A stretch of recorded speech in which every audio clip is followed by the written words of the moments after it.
Even council members say the plan will take a leap of faith.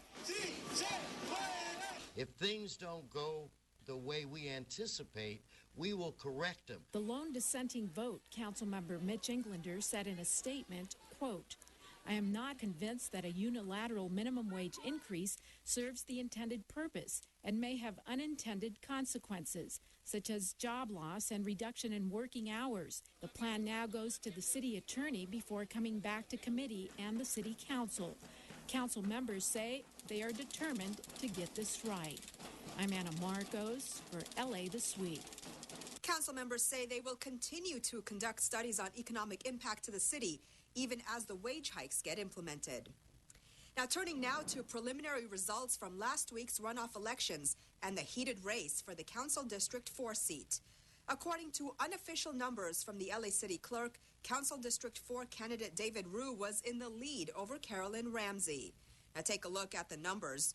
Ryu got the most votes with 11,269, representing 53.85% of the registered voting public, while 9,657, or 46.14% of the voters cast their ballots for Ramsey. Once again, these are unofficial numbers until the city clerk has counted the remaining outstanding ballots. The clerk has 21 days from Election Day to make the results official. Numbers showed only 8.6% of registered voters participated in those municipal elections, but efforts are underway to get more voters to the polls. Gil Reyes has more from Election Day in Hollywood. The polls are now open.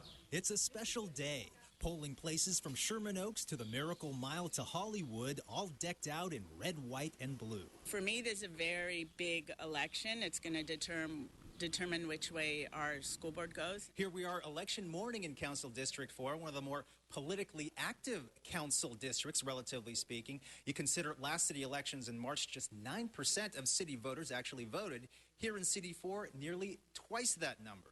Let's see if voters return. Not so bad. Better than I actually thought we would be. Poll worker Sheila Lynn counted 14 voters in the first hour at this polling place in Hollywood. Voters deciding their next city council member and school board members. Still, voter participation overall was expected to be, quote, embarrassingly low, according to Council President Herb Wesson. That's why he authored two measures to change the city's election cycle. So we're on the same track with the gubernatorial and presidential election in hopes of an increased turnout. The philosophy is LA voters will be more enticed to participate if presidential and governor's races are also at stake. City elections will change to even-numbered years starting in 2020. If that doesn't give us the desired increase, then we're going to need to look at other things. One idea is to shift elections from Tuesdays to weekends, coincide it with Cicla Via and other outdoor events, and possibly watch participation grow. While Council President Wesson is suggesting stronger civics education in classrooms. Start them early to be community or civic-minded. To boost student interest long before they're old enough to vote. Gil Reyes for LA This Week.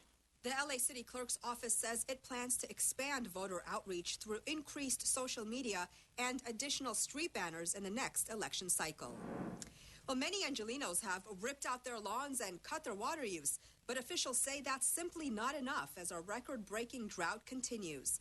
That's why local and state officials are stepping up efforts to make each drop count. Raja Goel has the details. To help with the emergency drought conditions persisting throughout California, federal and state officials are coming together to leverage funding resources to improve water conservation. At a press conference held at the Donald Tillman Water Reclamation Plant, here's what officials had to say. Today, we're announcing a new $50 million of water efficiency projects, most of them coming here to California. And you know you're not the only state in drought, but you're a state that is leveraging federal resources quite effectively to bring a lot of this money into your state. Through the grant initiative called Water Smart, funding is provided for water conservation improvements and water reuse projects. First of all, we're reclaiming and reusing water, similar to this project. We're granting money to line canals and to install piping that will reduce seepage losses in irrigation systems. We're installing advanced metering equipment. In the case of the water efficiency projects and the feasibility studies, it's a required 50% match. 50% federal dollars and at least 50% non-federal dollars. Could be state, could be local, could be utility. Officials say as of February 2015, Angelenos have used 22% less water than they did during the last major drought, which occurred in 2007. Yet a lot more work has to be done. Our goal is to reduce our dependence on imported water and to build sustainability and to ensure that we can continue to serve great, clean, healthy water to all of our customers. While officials are doing their part, the city is urging Angelenos to also do theirs when it comes to saving this precious resource. In Van Nuys, I'm Rasha Goel for LA This Week. Out of that $50 million, more than $23 million will be invested in 7 water reclamation and reuse projects in California. And here in LA, it's a source for even more cutting-edge ideas on how to save California's precious water. The annual Spring Green Expo shows off the latest innovations on tap this year. Anna Marcos was there. This toilet and the sign with it takes center stage on the floor. One of 70 exhibits of all things water-wise and earth-friendly at the Spring Green Expo. It's a shame that we use clean water to flush our toilets. It doesn't need to be a shame any longer. A simple $35 kit allows you to recycle water for flushing. When you activate the flush, water starts coming out. You wash your hands in the sink, and the water there from the sinks drains into the toilet and waits there for your next flush. The Metropolitan Water District, which supplies much of Southern California's water, including water used by LADWP, created the event. It's now in its 8th year. 8 of the last 9 years have been dry in California, so we're closing in on a decade of drought. And this is a eye-opener for California. This is the most serious drought we've seen. This is the perfect time for people to really look at new products and save water, save energy. The LADWP, for its part, is helping customers to redesign their lawns and make money. For example, if you have 1,000 square feet, and you take that out and replace that with a drought-tolerant landscape at $3.75 per square foot, we're talking about a check of $3,750 to the customer. A $3,000 check sounds great. All you have to do is visit LADWP.com, file an online application, upload your pictures of your garden, and wait for pre-approval. I'm excited because I don't like my grass not green. It's depressing to look at. But if I do it in an alternative format with drought-resistant plants and some really fun stuff, it's done. Innovation is the name of the game here. Close to half of all the ideas come from students from local universities. Green algae gasoline, anyone? So we could be pumping gas that's actually algae in the future. Yes, of course. These students just might have designed the mixed-use residential complex of the future. A project with a net zero energy use. We produce all of our energy on site that powers the whole building, all the lighting, all the laundry machines, everything, all the heating, and that's produced from solar panels, wind turbines, and water turbines. Great water-saving ideas to help LA in what could be water-lean years ahead. I'm Anna Marcos for LA This Week. The Metropolitan Water District provides wholesale water for about half of all Californians. Well, the LA Fire Department has seen only 2 graduating classes in the last 6 years. So this latest graduation ceremony comes with a lot of fanfare. We turn once again to Anna Marcos. They march in ready to take on the job of becoming a firefighter with the LA Fire Department. This is only the 2nd graduating class of LA firefighter recruits since 2009. A solemn occasion, but one filled with family warmth and support. And it's the families who give the firefighters their badges. Going forward, you're going to have a badge on your chest representing the LAFD.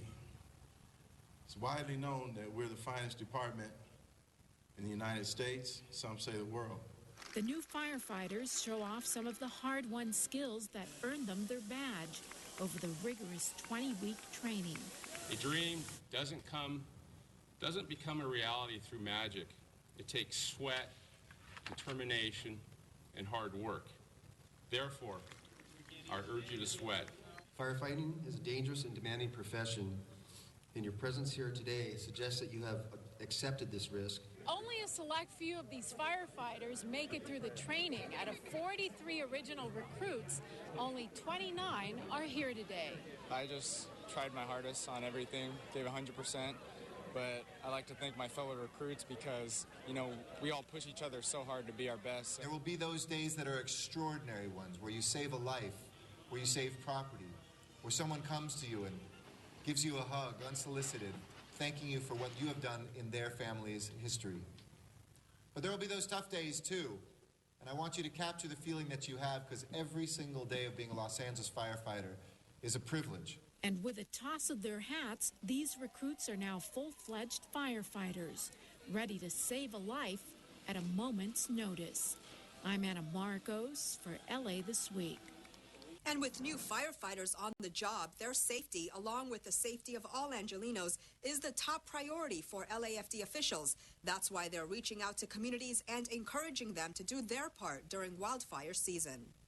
With black smoke billowing high into the air, this fast-moving brush fire in Granada Hills last month scorched nearly 40 acres. More than 200 firefighters battled the blaze on the ground and in the air.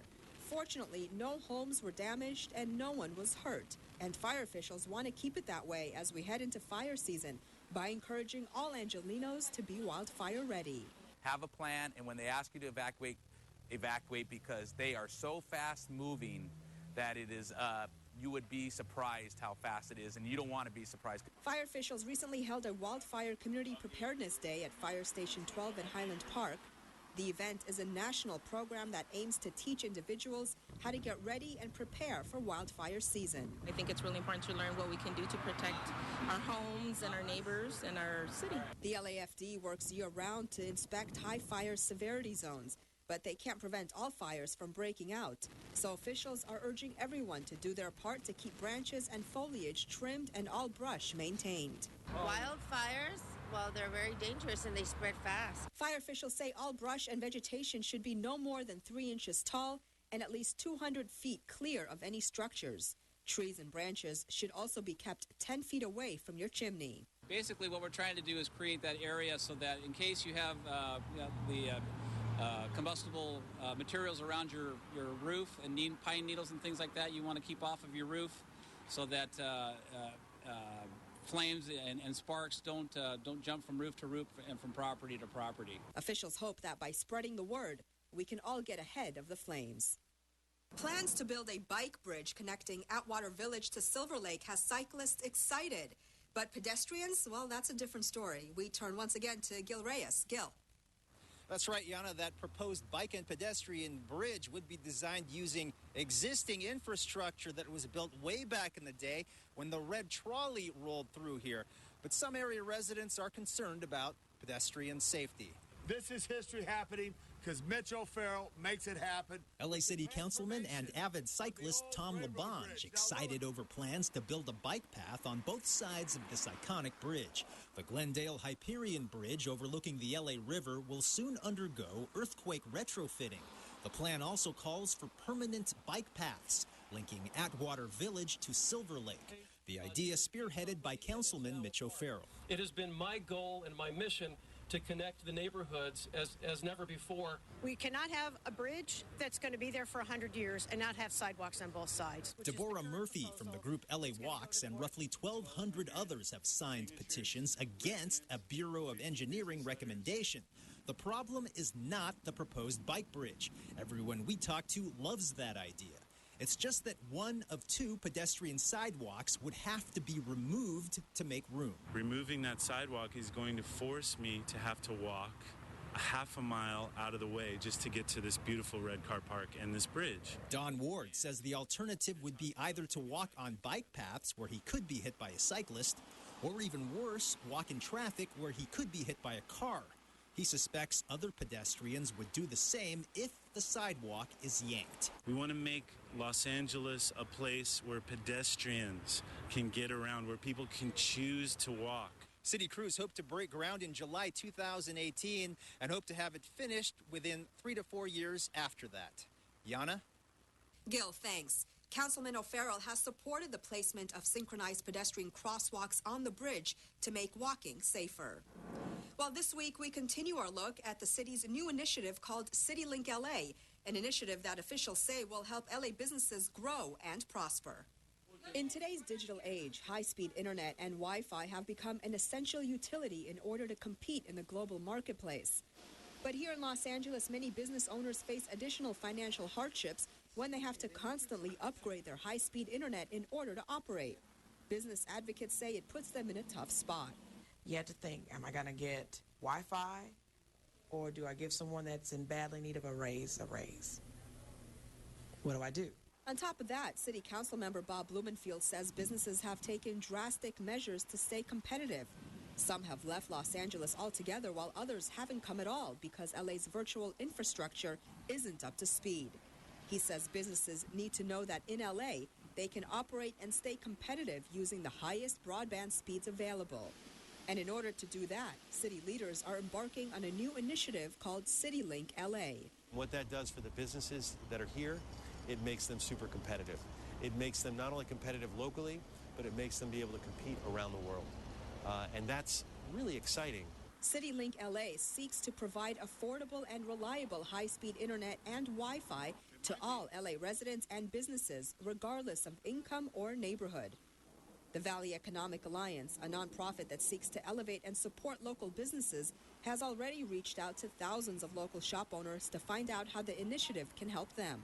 From their input, we're able to go ahead and provide that information back to CityLink LA in order to go ahead and developing a more robust system.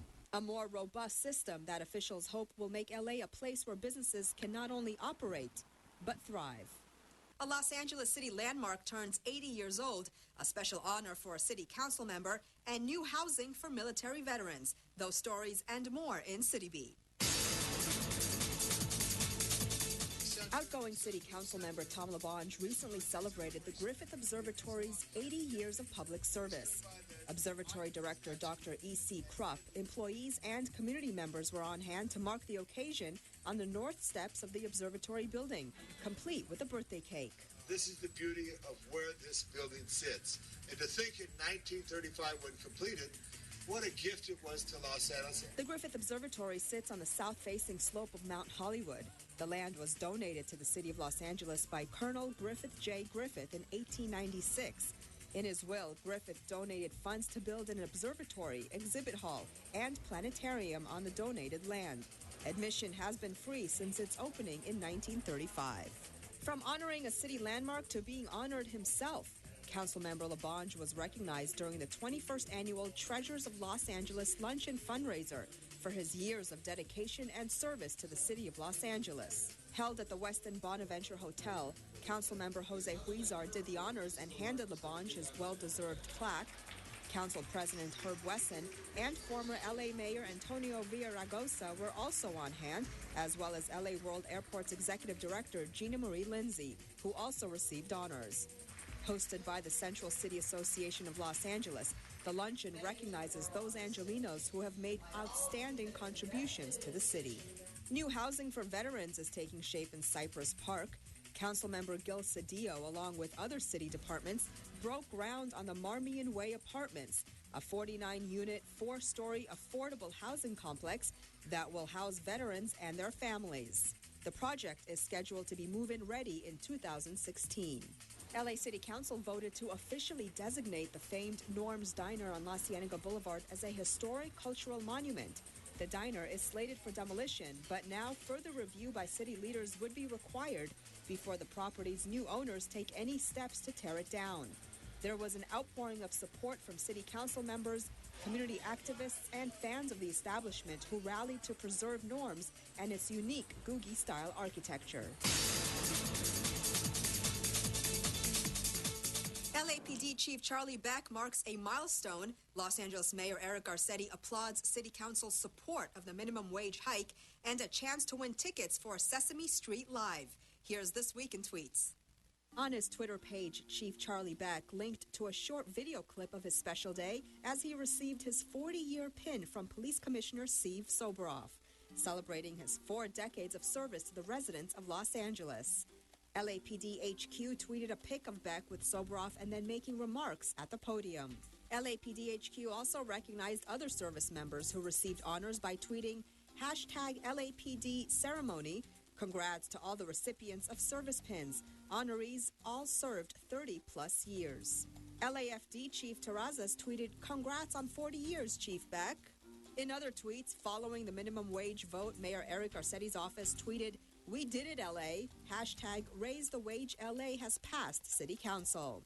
The LA Zoo also tweeted an adorable pic of Rosie the baby hippo taking a ride on Mom. The zoo posted, "It's the only way to travel." And LA Live tweeted a chance for you to win a family 4-pack to see Sesame Street's Let's Dance Live on May 30th or 31st. Click on the link and fill out your information. And that's a look at This Week in Tweets. A treasure hunt in the forest, a journey back in time through a historic LA neighborhood, and the Stars and Stripes take center stage. These stories in this week's Things to Do.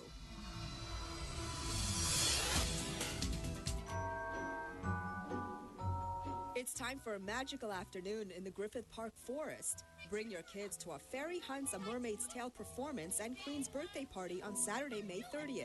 Get whisked away in a family adventure with a treasure hunt, circle time with the Fairy Queen, dancing, games, fairy unicorn card readings, fairy face painting, snacks, frolic, and lots of fun. Tickets for the show and party are $25 per person. It's $15 a ticket for show only or party only. Groups and birthdays are welcome. The fun begins at 10:30 at Griffith Park, Ferndale, located at 2333 Ferndale Drive. The birthday party begins at 11:30 a.m. Reservations are suggested. For more information and to buy tickets, visit afairyhunt.com.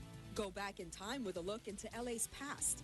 Photographs showcasing the transformation of a historic Los Angeles neighborhood are showcased in the exhibit Bunker Hill in the Rear View Mirror, the Rise, Fall, and Rise Again of an Urban Neighborhood, are currently on display at the Central Library in downtown. The exhibit features 33 images in addition to new articles and recollections illustrating the complex story of Bunker Hill, from its posh heyday in the 1880s to its post-World War II decline and subsequent redevelopment in the 1960s and 1970s. The exhibit is located on the first floor gallery, 630 West 5th Street. For more, visit lapl.org. Experience patriotism on a whole new level with a new William Pope L. Trinket exhibit at the Museum of Contemporary Art. This larger-than-life American flag represents the recent work of the Chicago-based artist. The exhibition features large-scale installations and a new performance and sculpture work. The centerpiece of the show is Trinket, a monumental, custom-made American flag, approximately 54 by 16 feet, hanging on a pole in the middle of the Geffen. The flag will be continuously blown by 4 large-scale industrial fans, the type used on Hollywood film sets to create wind or rain effects, and will be illuminated from below by a bank of custom theatrical lights. Over time, the flag will appear to fray at its ends due to the constant whipping of the forced air. This is the largest museum presentation of Pope L's work to date. It's on display now through June 28. Don't miss it. The Geffen Contemporary at MoCA is located at 152 North Central Avenue. For more information, visit moca.org. And that's a look at some things to do. And that's going to do it for this edition. I'm Yana Kay, and from all of us here at LA This Week, thanks for joining us. A reminder that you can catch us online at lacityview.org. You can also follow and like us on Facebook. We'll see you back here next week for more of LA This Week.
Live from Los Angeles. You're watching LA City View, Channel 35.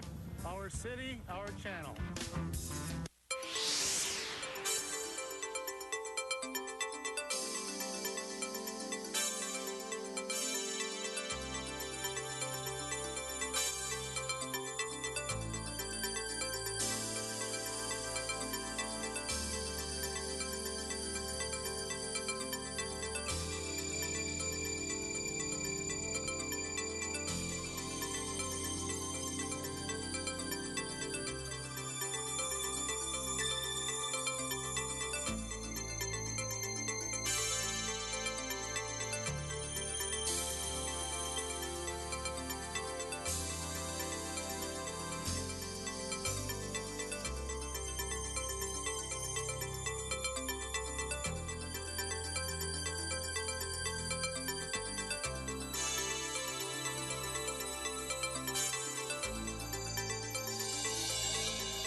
morning.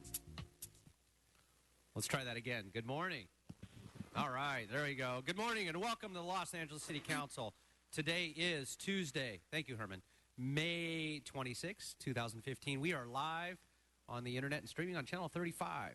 Hope everybody had a nice weekend, and I want to thank all those who honored the ones that came before us for Memorial Day and served this country and paid the ultimate sacrifice, and all of their families as well. And thank you so much for all of that this weekend to memorialize all of them. Madam Clerk, if we can please call the roll. Blumenfeld, Bonin, Buscaino, Cedillo, Englander, Fuentes, Weezer, Carres, Krikorin, Labange, Martinez, O'Farrell, Parks, Price, Wesson. 12 members present, a quorum, Mr. President. Great. Thank you very much. Mr. Parks moves, Mr. Price seconds. Next item, please. Approval of the minutes. Okay. Mr. Bonin moves, Mr. Cedillo seconds. Next is committed to resolutions for approval. Okay. Mr. Krikorin moves, Mr. Labange seconds. Next item. Mr. President, today is Tuesday, and now be the time for the flag salute. Great. Excellent. If everybody can please rise and ask Mr. Tom Labange to lead us in the nation's flag salute, please. Thank you. I ask you all to rise, and our very special guests here at the John Perrault Chambers, and place your right hand over your heart. Ready, begin. I pledge allegiance to the flag of the United States of America, to the republic for which it stands, one nation, under God, indivisible, with liberty and justice for all. Thank you, Mr. Labange.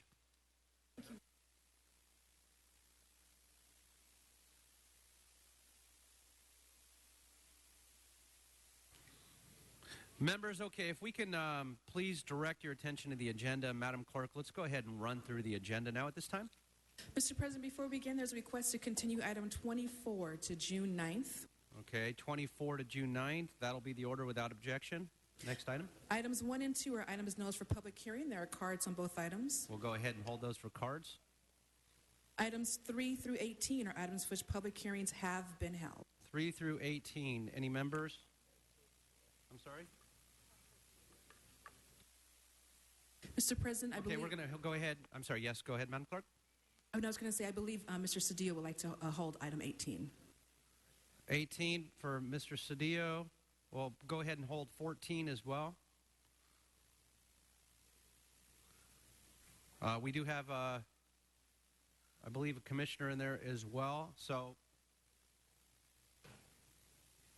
members, seeing no other specials, we'll go ahead and open the roll, close the roll, and tabulate the vote. 12 ayes. Great. Thank you very much, and congratulations to Mr. Szabo for your reappointment. On all trade and commerce issues, I'd like to go forth with the economy of the Port of Los Angeles. Okay, those will, which... they're listed there. Yes, got them. All right, those will be forthwith without objection. That'll be the order. You got it, Mr. For the item, Mr. President, those items are items 4, 6, 7, 8, 9, 10, 11, and item 12. Great, yes, thank you very much. And with that, we'll go ahead and... that's fine. Let's go ahead and take the next items, please. Items 19 through 30 are items for which public hearings have not been held. 10 votes required for consideration. Okay, those are considered without objection. That'll be the order. We have cards? Yes, cards on items 19, 20, 25, 26, 27, 29, and 30. Okay, the remaining items, members? Mr. Labange. Okay, we got it. The remaining items? And also cards on items 22 and 23. Okay, so that leaves us with items 21, 24, and 28. Okay, we'll go ahead and open the roll on those items. And, Mr. President, for the record, item 24 has been continued to June 9th. All right, continued. So we'll go ahead and open the roll on 21 and 28. Close the roll and tabulate the vote. 12 ayes. Okay, great. Thank you very much. And let's go ahead now. If we could, we can just go ahead and open the roll on item 14.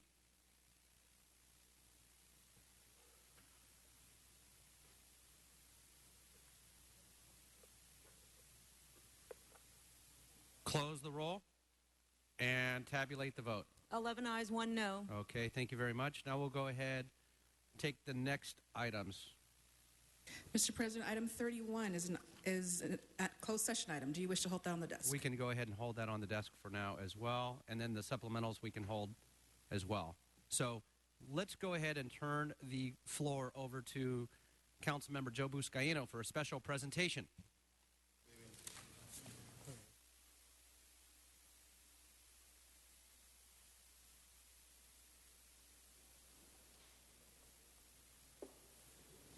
Thank you, Mr. President. Come on, guys. Come and join us.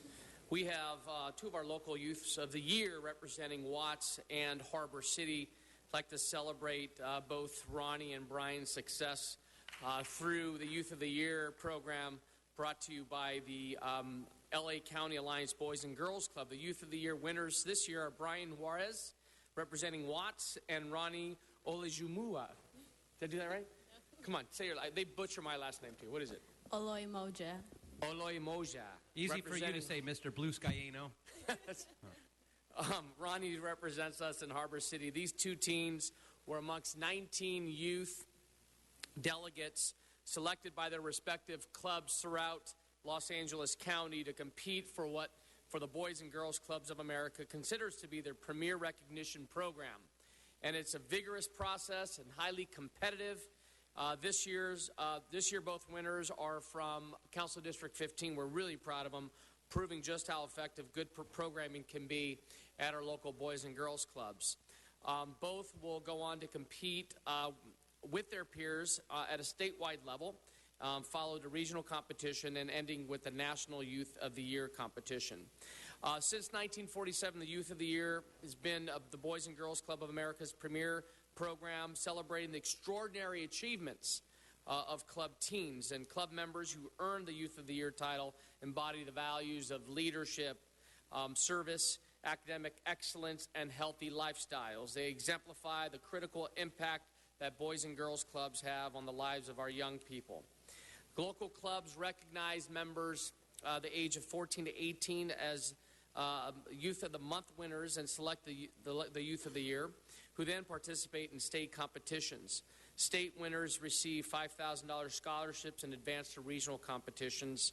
And, of course, the National Youth of the Year represents all the Boys and Girls Club youths throughout the country. I want to highlight both Brian and Ronnie. Brian is a graduating senior at King Drew Magnet High School of Medicine and Science. He's aspiring to attend Cal State Long Beach and has been a member of the Watts Willowbrook Club for 4 years and has shown promise to be an exceptional leader and team member through the Keystone Club for the number of the community organizations such as Project Give and others. He enjoys reading and is an avid collector of vinyl records. Brian has achieved the outstanding honor of being an ABC 7 cool kid. We have ABC 7 up there. We have ABC 7 here. 7 right here. He's one of you. He's one of your cool kids this year. Brian, we are so proud of you. We love you. We want the best for you. Let's give Brian Juarez a round of applause, ladies and gentlemen. Want to take the word? So help me welcome Brian Juarez to say a few words. Thank you, Mr. Buscaino, and thank you all for being here today. This award, it's an opportunity for me to give a greater impact to my city, and I believe that with the help of the council, we can truly change the city into something better, not only for the youth, but for everyone here. Thank you. All right, Brian. Congratulations. Yes, thank you. I'll be first to endorse Brian Juarez for city council one day. Next, Ronnie. Ronnie is a graduating senior from an amazing charter high school, the Port of Los Angeles High School.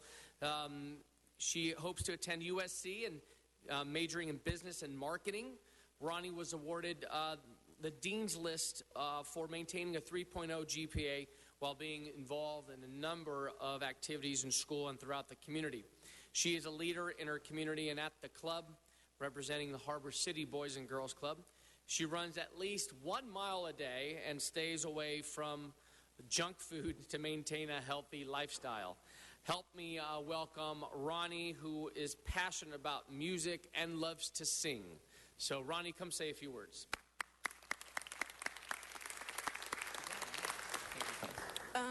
I just really want to thank everyone that really helped us become Youth of the Year, because without their great mentoring and without their contributions to our clubs, this wouldn't be possible. And I just want to thank all you guys for being part of the youth and being part of our cities and helping us out. And so thank you very much. Congratulations. Thank you. Thanks, Ronnie.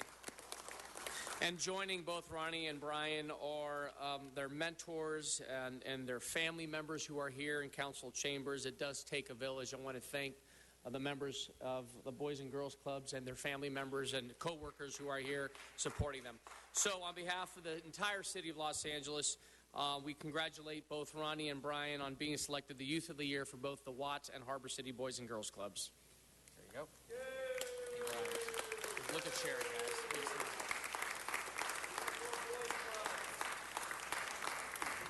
Congratulations. Thank you very much. Thank you, Mr. President. Thank you for bringing them here as well. Congratulations to both of you. Yes. Oh, I'm sorry, Mr. Labange. I didn't see it. I'm so impressed with these young people. I wanted to rise. And I see the mayor's guy over there, and he's on the internet or whatever you're playing with. I got here 40 years ago plus by Mayor Tom Bradley on his youth council. Mr. Koretz came on the youth council. We need a youth council, Mr. Mayor's deputy, okay? So please report that to the mayor's office. I rise for young people. Mr. Buscaino, there's nothing like honoring young people. Good job. Let's get the youth council back in the mayor's office. Thank you very much. All right. Thank you. Yes. I understand. I think he's got one coming, and we just kicked our youth council on the CD15 because of members like you, Labange, who continue to advocate for our youth. And when teenagers speak, people listen. That's why I started the teen program with the LAPD. They need to be in the forefront and part of the problem-solving process. So thank you very much for those words, Mr. Labange. Great. Thank you. All right. Now we have a special presentation by Councilmember Bernard Parks. The floor is yours. Mr. Parks, before you come up, if I can ask, if there's any members of the audience, if you keep walking in the aisle, it's disrupting the meeting. Find a seat, have a seat, stay in the seat. If you're gonna disrupt the meeting, you're gonna be asked to leave the chamber. So I'm giving you a warning right now. Do not stand in the aisle. Don't walk back and forth. Find a seat, stay in the seat, or stand all the way in the back. But do not walk back and forth because you are disrupting the meeting. Thank you very much. Mr. Parks. Thank you very much. Colleagues, today we're joined with Mr. Daryl Newhouse, who is the mentor coach of the Fauché First Robotics team. We also have two volunteers, Clemmy Jones, a volunteer, and also Gail Lennon. Ms. Edwards, the principal, was scheduled to be here today, but due to an emergency, she wasn't able to get here. But we wanted to honor this school because of their significant achievements. Come on up. First of all, Fauché First Robotic Team 597 was able to earn the prestigious Chairman's Award and become the first LA Unified School team to achieve this high honor. They're one of only 22 in the history of this program to receive this honor throughout the nation. And they received it for the 2015 competition in St. Louis, Missouri. Team 597 was not only judged on their presentation, but on the impact they've had within their community, team members, and the way the team conducted themselves in and out of the competition. Members dedicated at least 200 hours of community service through numerous community events, such as breast cancer awareness, blood drives, canned food drives, charity walks, Toys for Tots, math tutoring, and more. For the last 6 years, they have helped serve over 16,000 meals to needy families through the Gobble Gobble Give program. They participated in 15 to 20 robot demonstrations throughout the year at several elementary and middle schools, as well as events in Los Angeles Trade Tech Stream Fair, Stan Lee's Kamikaze Expo, the Los Angeles Times Book Festival of Books. Team 597 is more than just a robotic team. It's a family that's able to share within their community. A group made up of inner city high school students who are largely first generation, and despite their background and economic status, they've not only been able to be exposed but inspire to pursue STEAM careers. Team 597 is a LAUSD High School first robotic team from Fauché Learning Center in Los Angeles. Since 2001, the team has set out to change the way their community perceives STEM careers. Adhering to the spirit of FIRST, this mission is encourage, motivation, and inspire young men and women through the use of robotics to pursue their interest in the STEM field. They foster positive, humanistic, and multicultural experiences that cultivate teamwork, responsibility, commitment, and all the stakeholders involved: student, teachers, parents, mentors, sponsors, and their community. Just as an aside, when you go back and look at the history of Fauché, years ago, Fauché was viewed as one of the least achieving schools in our community and maybe even nationwide. They then rebounded and became one of the top 10 schools in the nation.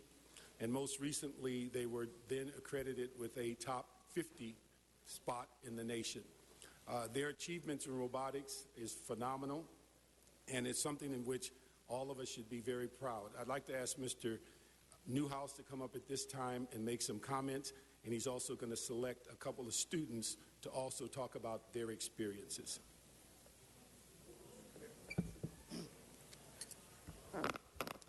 Good morning, everyone. Good morning. My name is Daryl Newhouse. I'm a mathematics/robotics teacher at Fauché Learning Center. I've been at Fauché for 23 years, and we have issues in California. We have issues in this nation. We have issues around the world. We've got a drought problem. We have transportation issue problems. We've got pollution problems. We've got populations that can't even feed themselves. Someone's got to solve those issues. A lot of people in this room believe there is a problem with our education system. There is no problem with the education system. What we have is a cultural problem that needs to be fixed. The greatest challenge these kids have is technology. Every school in LA must embrace technology, bring it into the classroom. Give these young people the opportunity to become problem solvers, creative thinkers. Give them the opportunity to think like scientists and engineers. Robotics has afforded us that opportunity. My kids have earned the title First Robotics Chairman Hall of Fame Team. There are over 3,000 First Robotic teams worldwide. It is an international competition, and we earn the Hall of Fame award, or the Chairman's Award.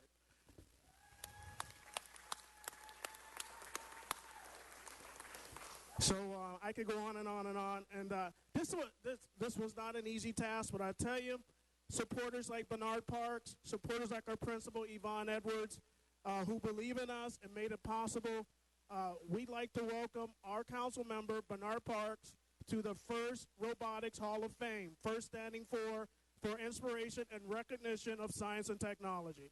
So, Councilman Parks, welcome to the Hall of Fame.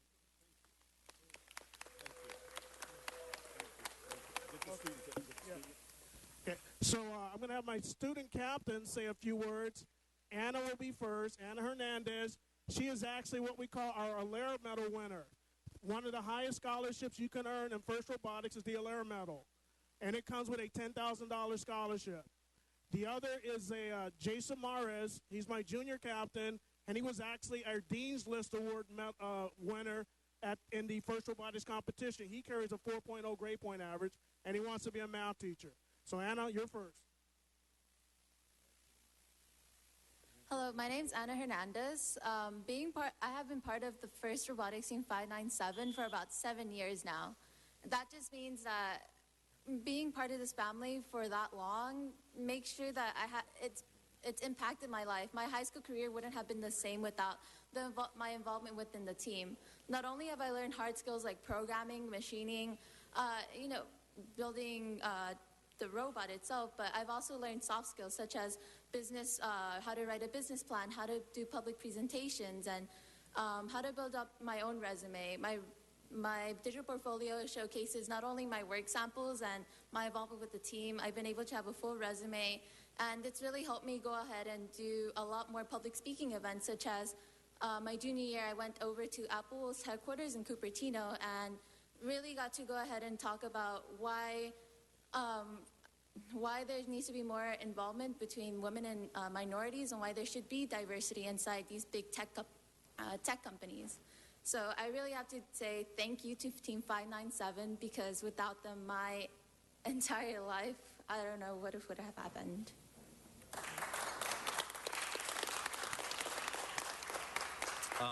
Hello, my name is Jason Mars. Like Mr. Newhouse said, I'm currently a junior, and what FIRST and Team 597 has done to me is that we strongly believe in the quote, "We build more than robots, we build character." And this is certainly true, because part of FIRST and part of this team, we learn qualities that any employer outside in the real world would want to hire. They want people who are diligent, honest, trustworthy, hardworking. These are all the qualities that this team composes themselves of. We strongly believe that our three strongest qualities are family, sharing, and volunteering. This couldn't be any more truer as well. And also, like Anna, I've also learned these type of skills that she has. Some machining, some wiring, some business plan, a bit of everything. Wherever I found my interest, that's where I worked on. And this is what Team 597 has done for me.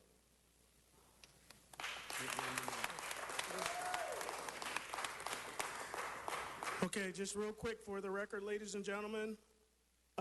Our principal, Yvonne Edwards, our supporter of our robotic team, Gail Lennon, a volunteer of our robotic team, Clemmy Jones, a volunteer of our robotic team, Angel Castaneda, a member of our robotic team, high school student, 12th grade, Brian Guzman, high school student, 12th grade, Anna Hernandez, high school student, 12th grade, Karen Oriana, high school student, 12th grade, Catherine Perez, high school student, 12th grade, Carolina Menjivar, high school student, 12th grade, Jason Mares, high school student, 11th grade, Juan Hernandez, high school student, 10th grade, Evelyn Rodriguez, high school student, 12th grade, Jasenia Trinidad, high school student, 12th grade, Hector Ramirez, high school student, 11th grade, Kimberly Gavidia, high school student, 12th grade, Antonio Yat, high school student, 12th grade, Jocelyn Rivas, high school student, 12th grade, Salvador Salinas, high school student, 11th grade, Lisette Chinchilla, high school student, 11th grade, Juan Abrego, high school student, 11th grade, Adrian Perez, high school student, 11th grade, Angel Arcudia, high school student, 10th grade, Jamie Lopez, high school student, 12th grade. One note, I've had a lot of these students in 6th grade, so I know their likes and dislikes. I've seen them cry, and I'm telling you, they've come a long way. So don't worry about the future, because you've got one group of kids here, and we hope to spread this all to Los Angeles, that we're going to take care of Los Angeles and America. Thank you. Thank you. One thing I'd like to also mention is that much of the travel and the equipment that's needed for this school are provided by the credit cards of the teachers and the principal, in the sense of them putting forth the funds for kids to attend. We'd like to at this time make a presentation. Mr. Newhouse, on behalf of LA City Council, suitable for framing. Every one of the students' names are listed so that you have it in a permanent place in the school. Also, each one of the students have their own individual certificates, which will take pictures in the back. So thank you very much for being here. Thank you. Thank you, everyone.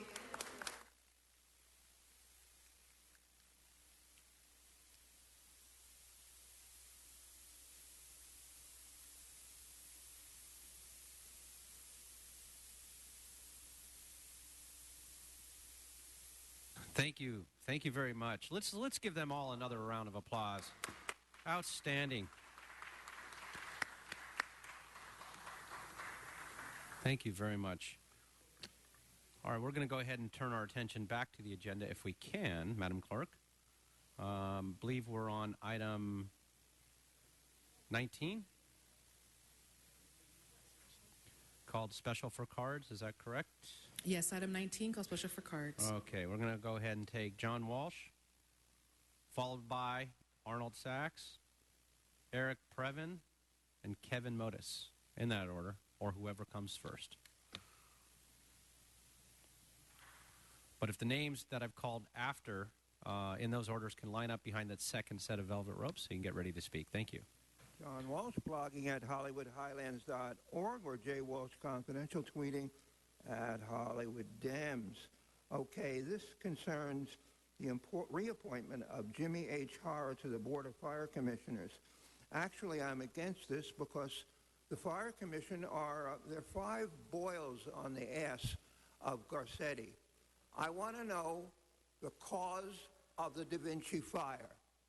First, the police police said it was an accident. Then, when the feds came in, they found an incendiary device.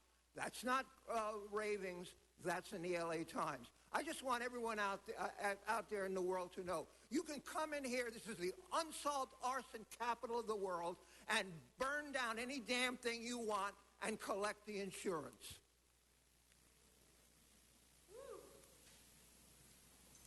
Great, thank you. Next speaker. I've called all the names, so come on up. The other names I'd like behind the second set of ropes, if you're planning on speaking. The second set of ropes, sir? What do you mean? Right behind you is another set of ropes. That would be the first, that would be the second. Ropes? I'm not following that one. The velvet rope, right? Go ahead and speak. Am I in a place where I can be or not? Yes, you're. Okay, fine. Thank you. Speaking. You're talking about velvet ropes, sir. I don't know what you mean. But it is Eric Previn, and I am a city resident. This is a public meeting, sir. Okay? Thank you. It's Eric Previn, and I am a city resident from Council District 2. Yeah, exactly. Correct. And this item has to do with the Mayor's Office and the City Ethics Commission, 2 groups that I am a little bit familiar with. And they are pressing back into service a guy named Jimmy Hara, who I don't know well, who will be extending his term. Oh, Mr. Labange has stepped in. Mr. Englander is out. Very good. Thank you, sir. Good morning. It's good to see you, as usual. Sorry about Ms. Ramsey. Mr. Rue is in. It's okay. He's a good man. He is not talking about this item. No. I'm trying to speak on it, sir. We just changed representatives during the meeting. Thank you. I'm going to. So the Fire Commission is an important body, and I appreciate it. And I appreciate what the Ethics Commission is doing by vetting the guy. The problem is that when the Mayor and the Ethics Commission vet folks and it comes before City Council, the way it's done is in a meeting off to the side. It's called a committee meeting, generally speaking. And last week, as Ms. Martinez will confirm, they did the same pair, which was the Mayor and the Ethics Commission, were acknowledging that Ms. DeHaan, Anna Teresa DeHaan of NBC Universal, was going to be added to the Ethics Commission. Now, the manner in which they did that was unfair because the public was not permitted, Mr. O'Connell, and I know you're an expert on the Brown Act, to address that particular item, like I'm addressing this item now. He is not talking about item 19. Thank you. Continue, Mr. President. Ethics Commission vetting is not elaborate. It's a Form 700. They look at if there's conflicts or various interests. Mr. Hara has obviously passed muster, and that's fine. The point is that when we have meetings in this forum, the city should bend over backwards so that they can hear from constituent representatives of the public who come down to participate in our meeting. It's called civic engagement. That completes it. There's Mr. Hara right there. Go to a Fire Commission meeting. He's a great guy. Mr. Sachs. Yes, thank you. Good morning, Arnold Sachs. And as this is a reappointment, I was wondering if the gentleman or any members of the Fire Commission might have been paying attention to some of the problems that have been going on with the County Board of Supervisors, Fire Department, and the hiring process and the nepotism that is involved. Because as a reappointment, you would think that the person was doing a great job and he may be able to extend his ability to conquer the problem, because the city doesn't have those problems of nepotism and testing results and recruitment problems. He may be able to use some of his wisdom and help the county with their problem. And it would be beneficial to everybody who lives in the county of Los Angeles. I'm just saying, this is a reappointment. So he must be doing a fabulous job, as all the elected officials keep getting reelected. They're doing fabulous jobs. So I would just hope that he would use that fountain of knowledge to help the county conquer their problems. Thank you. Kevin Modis. I have no comment. I rescind my comment. All right, that completes it. Members, no speakers on the queue. Let's open the roll, close the roll, tabulate the vote. 12 ayes. Mr. Hara, Commissioner, good job. Now go back there and help that commission. Thank you so much. Give Mr. Hara a big hand there, Public Works Board. You're up here next. Okay, next item will be? Item 18, cause sponsored by Councilmember Cedillo. Mr. Cedillo of the 1st District. Yes, Mr. President, I'd like to move the recommendations presented in the CAO report that has now been circulated. Is there a second? Second by Mr. Buscaino. Thank you so much. All right, it's a Renesco account. No speakers on the queue. So open the roll, close the roll, tabulate the vote.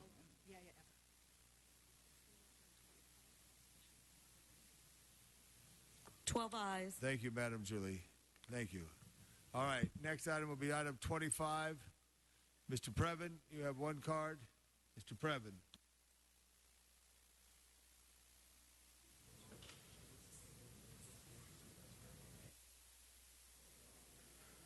Thank you, sir. It's Eric Previn. This is about $291,000 gift. I believe it's from the federal government. It's some excess stuff, and it does look like some of it could be useful. I looked closely. There are 3 Wii consoles, which I must say, let's be very judicious the way we distribute those among the council members, because there's only 3 of them, and there are 15 different council members, so I don't know exactly how that, I'm assuming that these are for training, by the way, and not for fun. But nonetheless, most of the stuff looks like reasonable rescue stuff. It's sort of 300 backpacks, so that when, I should say, rather than if, when the next one shows up of some kind or another, at least our law enforcement will be able to use some of this old federal stuff. And I do hope that in addition to that, though, the city does plan to continue to stock up on the appropriate stuff, because this stuff is probably, who knows. But nonetheless, it's reasonable. The guy, Russ Gibson, also works for the state of California in the Office of Emergency Security or Emergency Systems. So you can rest assured this is the seal from Sacramento. And, the one thing that I will say is, as you know, because I know you read the newspaper, President Obama was saying recently, we have to be cautious about giving stuff that can be used inappropriately to law enforcement. This is not, I look carefully, a set of RPGs for the LAPD, which, of course, historically we have taken with great fanfare. LA County Sheriff's Department, if you've ever been over there, they have a arsenal that would, we used to say Sheriff's Baca, it's the Air Force or whatever. We don't want that kind of stuff. We want to stay focused on enforcing the rules and laws and saving good folks. And I appreciate your help in that, Mr. LaBonge, because you've been doing it for years. It's nice to have a professional at the helm, as opposed to Mr. Englander, who I do say is pernicious and contemptuous of the public, and he needs to change his ways. Thank you, sir. Okay. No other speakers on the queue? No, sir. Okay. I know. I just got the card now. I'm giving it to the clerk. Let's open the roll, close the roll, tabulate the vote. 12 ayes. 12 ayes. Number 27 is next. Mr. Walsh, you have a card? Go to the ropes and we'll talk to you, sir. Thank you so much. Mr. Walsh, please.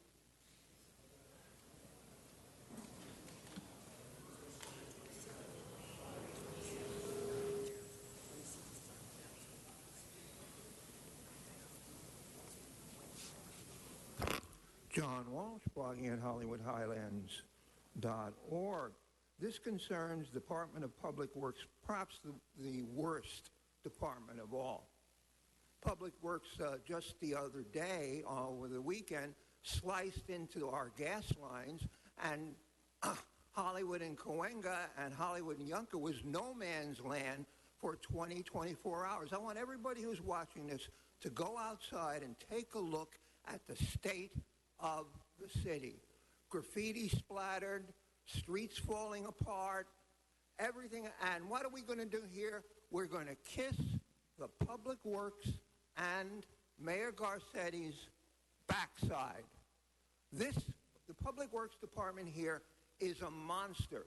It's out of control, and all you want to do is vote for more parties. Public Works, my ass.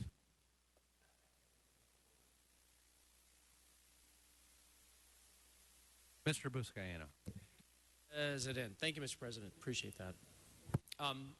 Colleagues, this item before you is an important item that we have actually, the city failed to take advantage over the course of the last decade. In the first half of the 20th century, Los Angeles has experienced explosive growth. But for decades and decades, past mayors and councils did not allocate the funding necessary to maintain the expansive 28,000-mile street system that resulted from all that growth.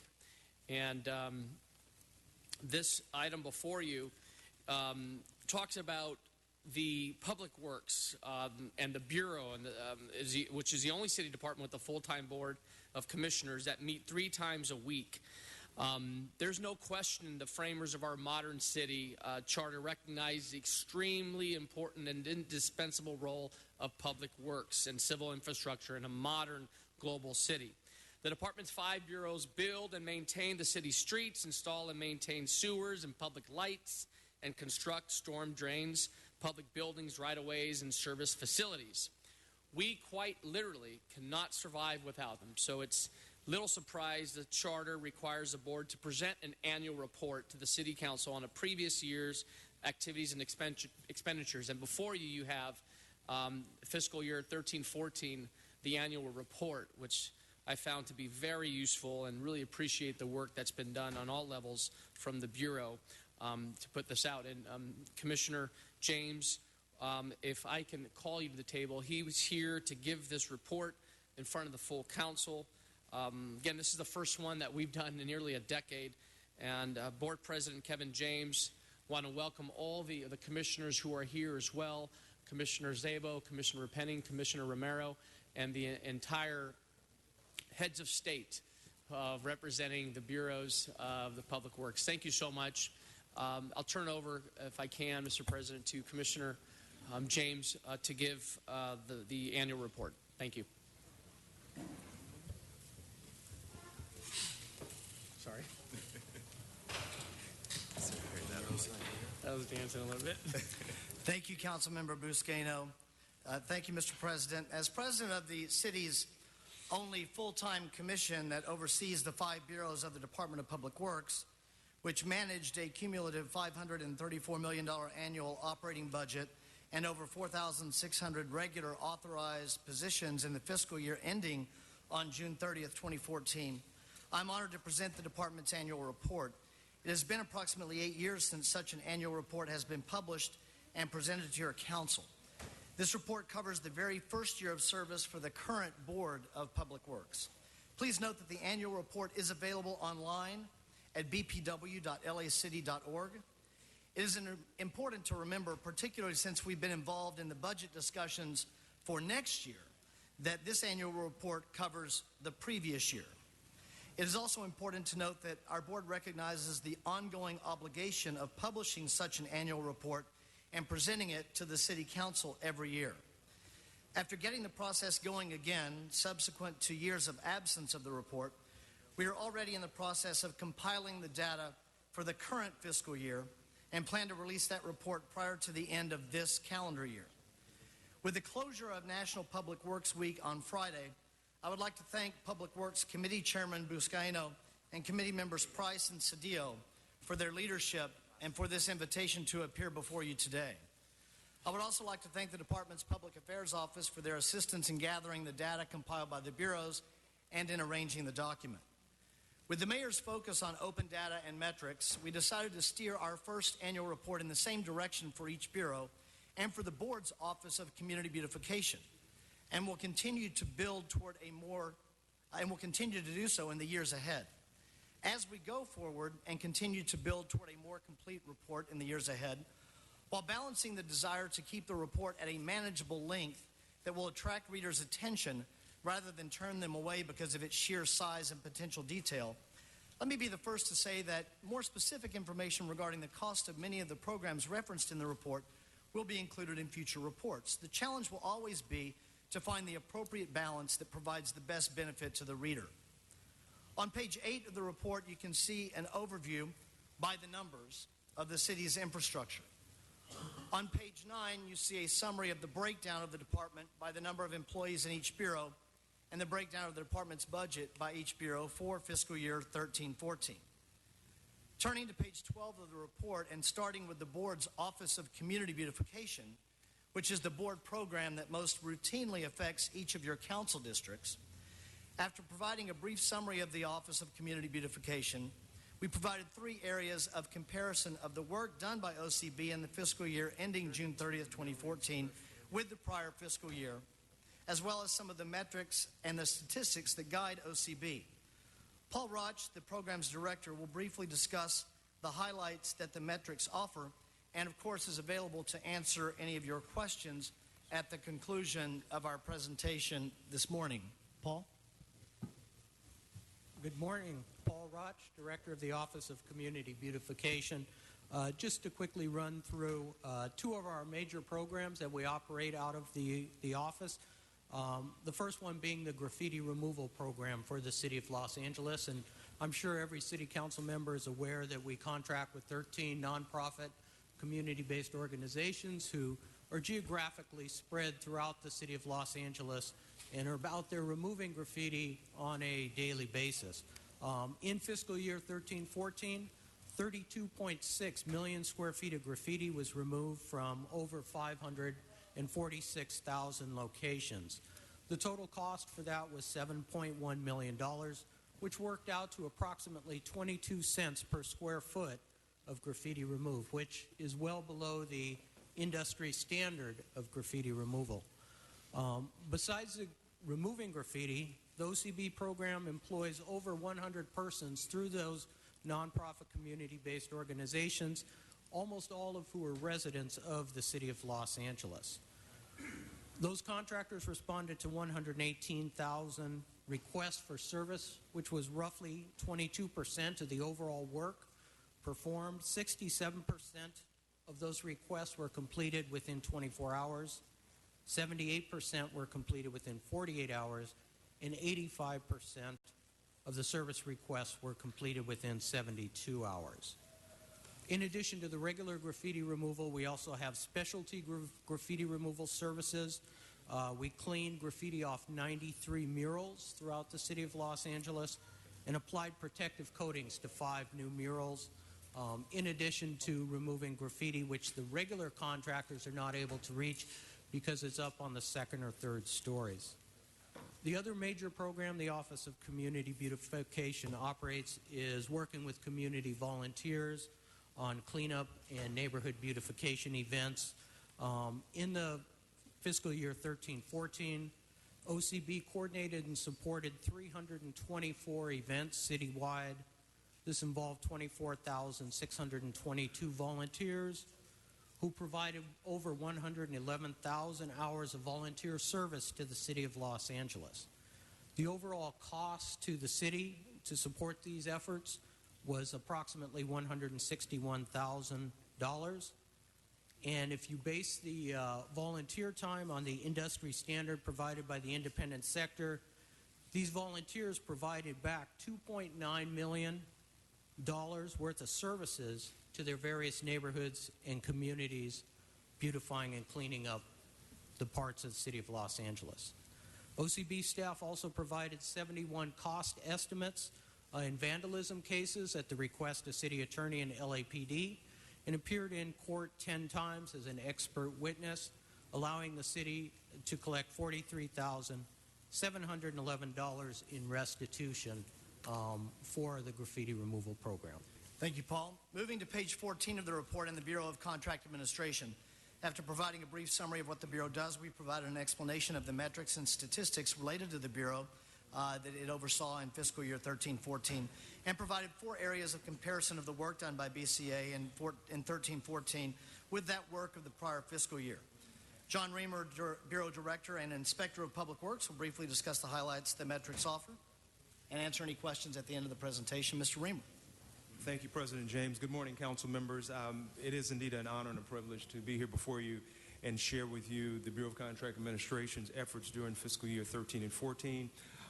We are your eyes and ears to ensure that contracting in the city of LA is done transparently and consistently. We use 3 words to identify our efforts. That would be quality, compliance, and opportunity. Under quality, some highlights would be we responded to over 9,000 requests for inspection under special permits. Those are utility companies, individual homeowners that want to do work in the public right-of-way that require an inspector. Our men and women go out and ensure that the work is done according to the plans and specifications. We're all aware of the fact that the city is moving quite aggressively and responding to damaged sidewalk. For fiscal year 13 and 14, this was the first year where we really got started on this. We inspected over 12,000 lineal foot of sidewalk that was repaired.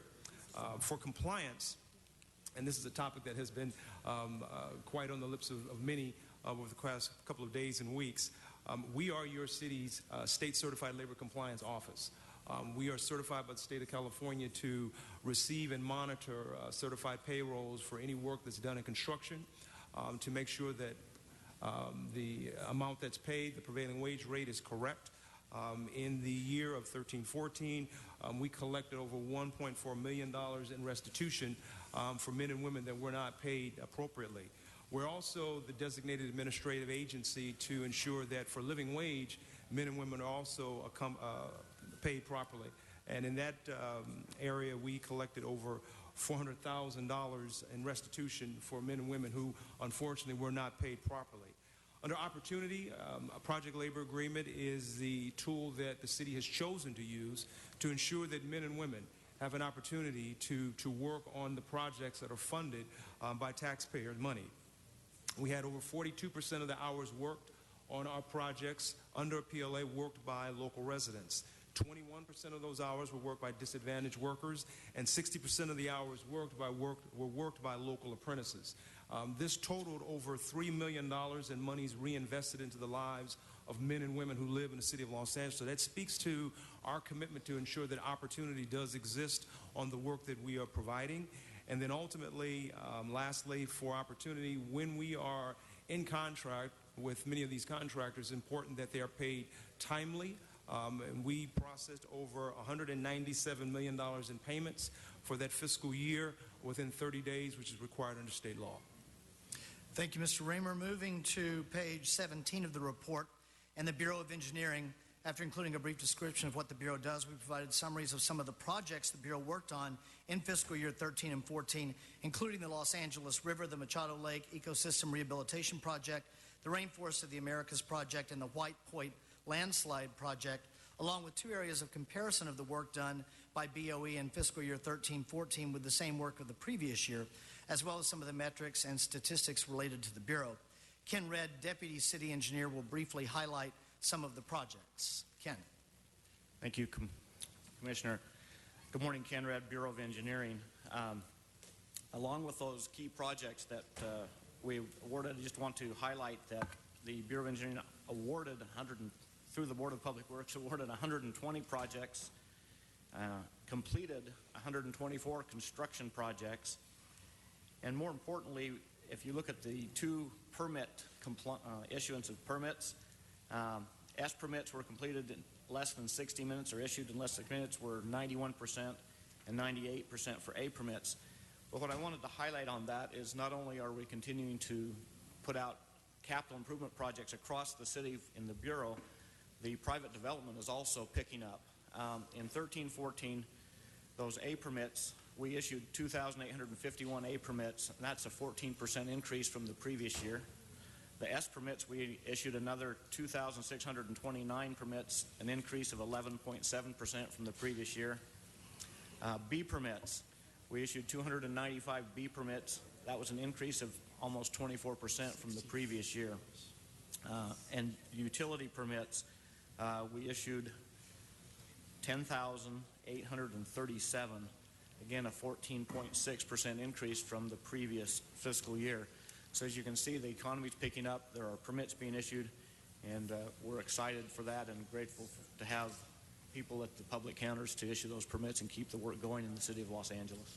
Thank you, Ken. For the Bureau of Sanitation, turning to page 21, sanitation is our largest bureau. After a brief description of the Bureau, we provided descriptive data for the 3 major programs run by the Bureau: the Clean Water Program, the Solid Resources Program, and the Watershed Protection Program. The report listed 3 areas of comparison of the work done by the Bureau in fiscal year 13 and 14 with the prior year, and lists some of the metrics and statistics connected to the important work the Bureau of Sanitation does. Lisa Mowry, the Bureau's Chief Financial Officer, will go over a few of the highlights of the 3 major programs and the metrics as well. Good morning. Thank you, President James. Lisa Mowry, Chief Financial Officer. With our Clean Water Program, also known as the Wastewater Program, one of the areas where we're delighted to be contributing towards the sustainability of the City of Los Angeles is through our production of reclaimed water. so that we can increase the amount of local renewable water supply we have here within the city of Los Angeles. In fiscal year 13-14, we produced 84 million gallons of reclaimed water, and we have projects going forward in conjunction with our partners in Bureau of Engineering and Bureau of Contract Administration to increase that amount in future years. Within our solid resources program, again, many of our activities are tied in with sustainability, including the collection of 7 million pounds of hazardous waste at our safe centers that are scattered throughout the city. This is a key component in diverting waste from landfills and getting us to our current diversion rate of 76.4%. And in our third program, our watershed protection program, also known as our stormwater program, we're focused on cleaning our catch basins, which not only reduces flooding, but also reduces the amount of trash and other contaminants that enters our stormwater system and can be deposited upon our beaches. So our more than 4,000 catch basins cleaned per month is a key component to the beach water quality GPAs that you see for us. Thank you very much. Thank you, Ms. Mallory. Turning to your attention to page 24 of the report for the Bureau of Street Lighting. After a brief description of the scope of the Bureau, the report describes three major aspects of the Bureau's work in fiscal year 13-14: LED streetlight conversion, maintenance, and private development electronic plan check. The report lists three areas of comparison with the prior fiscal year and provides metrics and data related to the work of the Bureau. Norma Ashakian, the Bureau's Assistant Director, will cover some of the highlights, pun intended, of the data. Norma. Norma Sahakian, Assistant Director, Bureau of Street Lighting. I would like to just provide you with some of the highlights for the Bureau of Street Lighting in fiscal year 13-14. The Bureau of Street Lighting converted an additional 14,000 street lights to bring the city's total to 154,000. The Bureau repaired 85,500 streetlights while maintaining an average of 99% of streetlights operational throughout the city, and repaired 98% of streetlight outage reports within 10 business days. The Bureau also installed 6,000 lockable vandal-resistant pull box lids citywide. We deployed a map-based application to report lights out for the iPhone and the Android. The Bureau also implemented in fiscal year 13-14 an electronic plan check service for private developers and processed 25% of plan checks electronically. There were 1,355 new streetlights installed citywide. And in fiscal year 13-14, the Bureau also installed the first pilot to install telecommunication equipment inside a streetlight pole, and the first pilot to attach an electric vehicle charging station to a streetlight pole within the public right-of-way. Thank you. Thank you, Mrs. Sakian. And finally, the Bureau of Street Services on page 27 of the report. The report focused on 7 key areas related to the Bureau's work in fiscal year 13-14. The Pavement Preservation Program, an open data initiative, the Neighborhood Council Blitz Program, enhanced tree trimming, improving small asphalt repair or pothole turnaround time, creating more walkable neighborhoods, and expanding customer service options for your constituents, as well as the many millions that visit our city every day. Nazario Saucedo, the Director of the Bureau of Street Services, will discuss the highlights of these programs for fiscal year 13-14, and then we will take your questions for any of our Bureau Directors. Mr. Saucedo. Good morning, Council members. Nazario Saucedo, Director of the Bureau of Street Services. As you well know, the Bureau of Street Services is responsible for the maintenance and preservation of the largest municipal street network in the nation, also for the largest sidewalk system in the country, and of course for the largest urban forest in the U.S. In terms of pavement preservation, 2013-2014 allowed the Bureau to complete over 2,200 lane miles of pavement preservation for the second year in a row. That allowed and enabled the City of Los Angeles to maintain an average pavement condition index of 62. That is, our street system has a grade of C. In terms of pavement preservation as well, the Bureau of Street Services was able to release the first interactive color-coded online map that enables residents and businesses to determine what is the pavement condition of the numerous city blocks in the city of LA. If you go to our website, council members, you will see the pavement condition of each one of the almost 70,000 city blocks in LA. This was the first interactive map released in the country by a major municipality. In terms of the Neighborhood Council Blitz, 13-14 was the first year of the Neighborhood Council Blitz. Basically, this is an opportunity for neighborhood councils to get involved and prioritize their needs for repairs.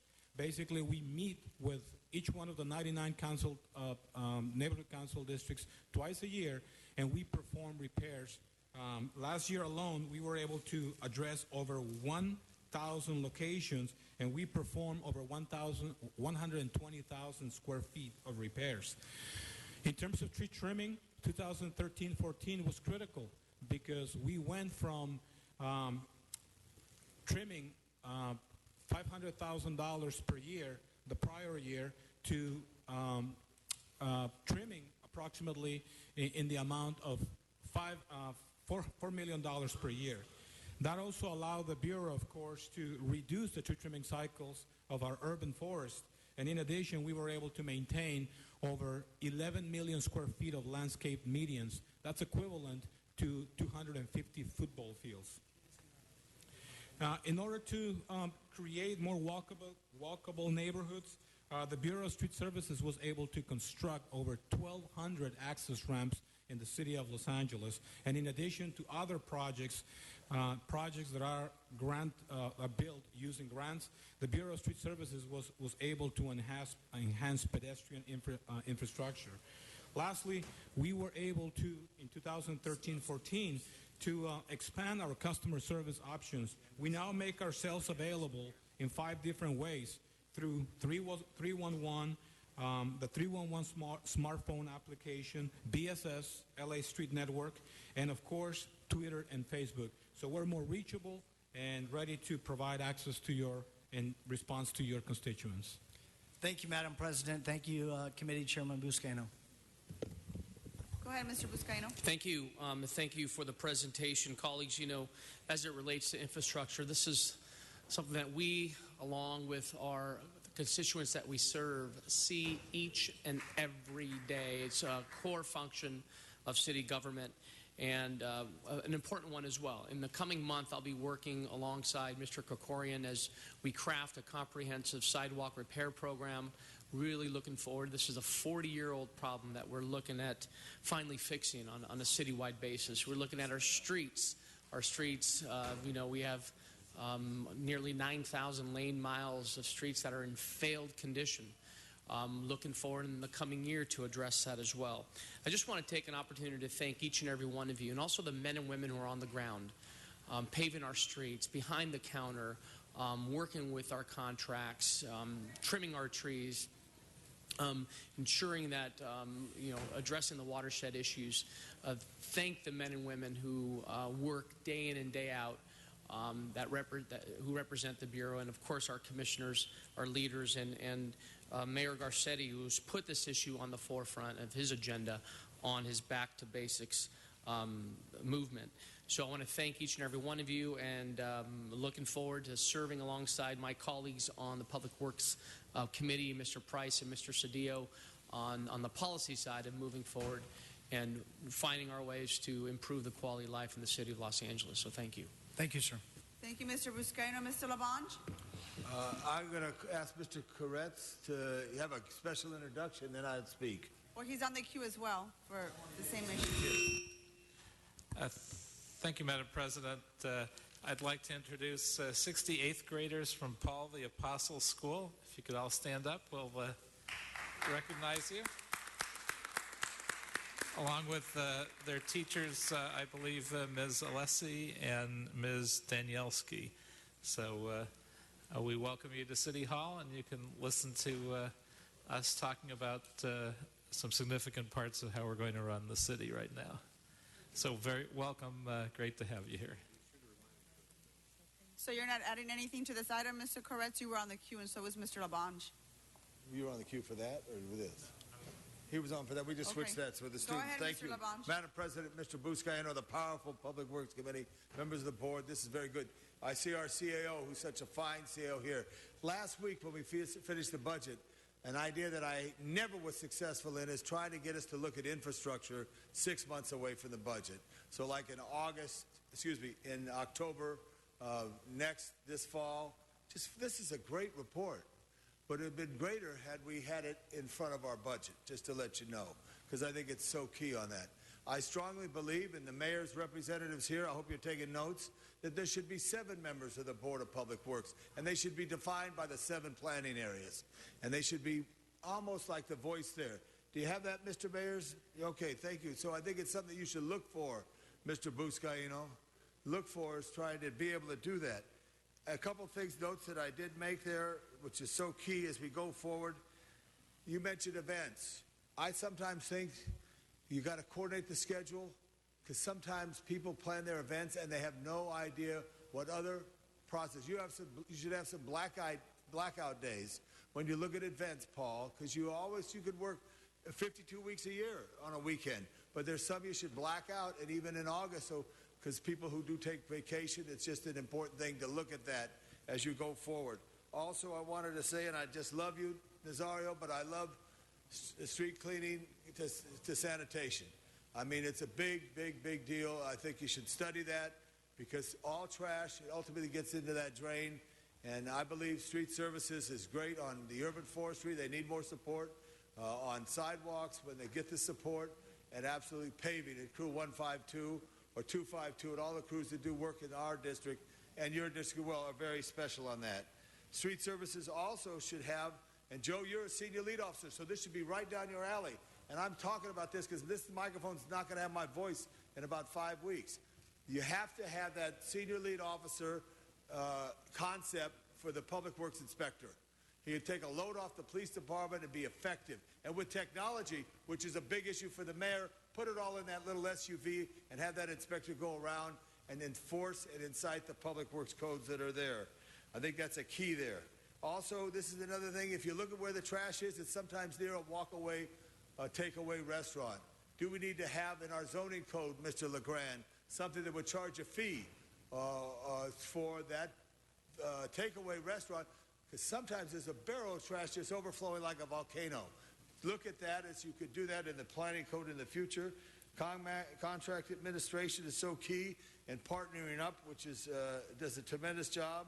And I also want to mention on the Bureau of Street Lighting, do we need to have an honest conversation, and then maybe a little bump cost at the beginning to go back to DWP? Because it used to be the power of light, the Bureau of Power and Light. And then there was a Bureau of Water Supply out of Public Works. I mean, is that an earnest conversation to have with the new technology that's going on in the future? All the miles, all the work that's being done for paving, which is so key.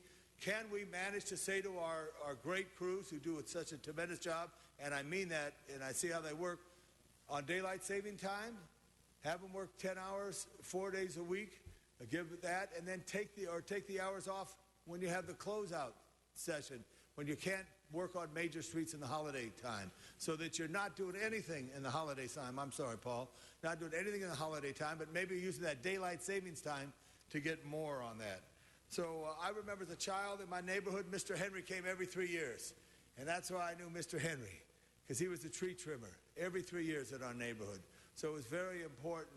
And the Bureau of Sanitation, you tell Enrique, was very special to me, because the collectors were the nicest people in the world. And as a child, younger than these great students from St. Paul, they let me throw the trash in the back of the truck and push the button. It's so, in fact, well, Public Works is in your neighborhood. They pick up your trash, they clean your streets, they clean the drains, and they do all the work that is done for the public mobility. So I just want to thank you. I'm going to write this up for you, because maybe you won't all remember what I said today, and I need Avoc's help on some of these things. He lives in the district. By the way, Mr. President, I want to know, Avoc Italian right here is the best inspector in our district. Wait a second. He removes every illegal sign on Hillhurst Avenue every Saturday when he walks. That being said, thank you, Madam Chairman. Thank you for the little extra time, and go Public Works. It was a little more than extra, Mr. LeBon. But we love you anyhow. Thank you very much for the presentation. Mr. Koretz, you're back on the queue. Yes, I just had one question. So there's obviously a tremendous amount of hazardous waste that's being diverted out of the landfills, probably enough to fill a small landfill by itself. What do we do with all that hazardous waste to make sure that it doesn't cause environmental problems? How do we store it and dispose of it? Thank you. As much as possible, any items that are collected at our safe centers that can be recycled or have components that can be recycled, we do that. For the other components that truly are hazardous, we, depending on what type of hazard is involved, make sure that we work with companies that are certified to be able to handle those types of hazardous waste in the appropriate manner, which is different for the different types of waste. So where does it ultimately get stored and disposed of? That really all depends on the type of waste. There are certain landfills that are specifically set up for certain types of hazardous waste. There are other types of hazardous waste that can become inert. For instance, if they're mixed with inert materials, it's no longer a hazard. So it is very different and very specific for each type of waste. Very good. Thank you. Thank you, Mr. Buscaino. Thank you, Madam President. So with that, colleagues, again, thank you, Mr. President, and to our commissioners who are here. Mr. Szabo, congratulations on your reappointment. It's going to be a great ride. Looking forward to working with you. And also Commissioner Repenning, who recently joined the commission, and of course Commissioner Monica Rodriguez, who is just serving with passion and commitment to the Bureau. And thank you so much, Commissioner Rodriguez. Don't call me Romero. I really appreciate that. It's going to be really, with that, Madam President, this motion was to instruct the Board of Public Works to come and make this presentation. So with that, I'll make a motion to receive and file today's presentation. Thank you. Is there a second? Second.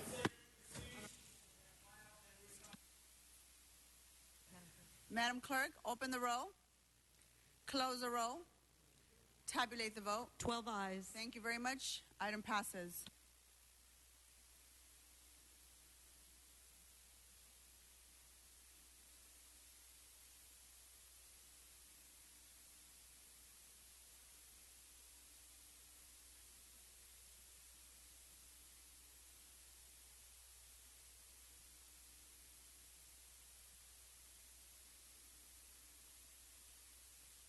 Okay, next item, please. Item 1 is called special for cards. All right, if we can get John Walsh, followed by Bill Watkins. Again, if you're walking the aisles, I'm going to ask that you have a seat, and unless your name is called, keep the aisles clear. Wanakala.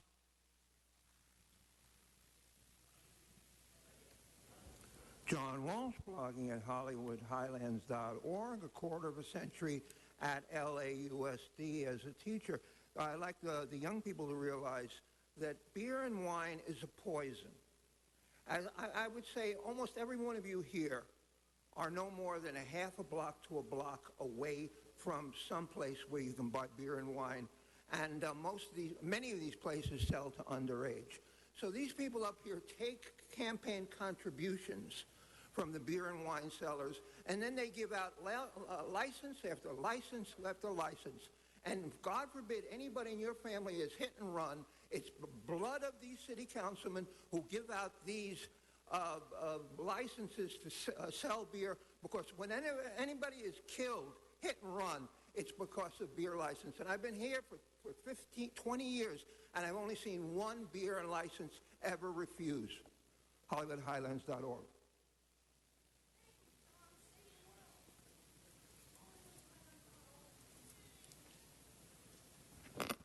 I will only speak 1 minute on this issue. It's very important to tell the children here that we need more alcohol in society. That's why we're getting more beer and liquor licenses. Marijuana is coming too.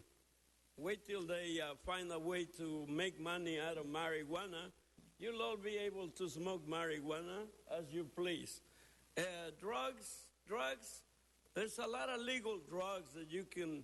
Stay on the item, please. Yeah. The item is you should not give any more liquor licenses to anybody. All you're doing it is for the money, and you keep telling us that you're working for the good of society. That is pure bullshit. It really is pure bullshit. And this horseshoe is full of Okay, you're not on the subject, so thank you, Mr. Alcala. Yeah, well, you just took two, so thank you very much. Yes, Mr. Labange. For the students here, the United States Constitution allows language that sometimes is not appropriate, and so I apologize to St. Paul. Thank you for that, Mr. Labange. And please don't have any outbursts again from the audience. You'll be disrupting this meeting, and you'll be asked to leave.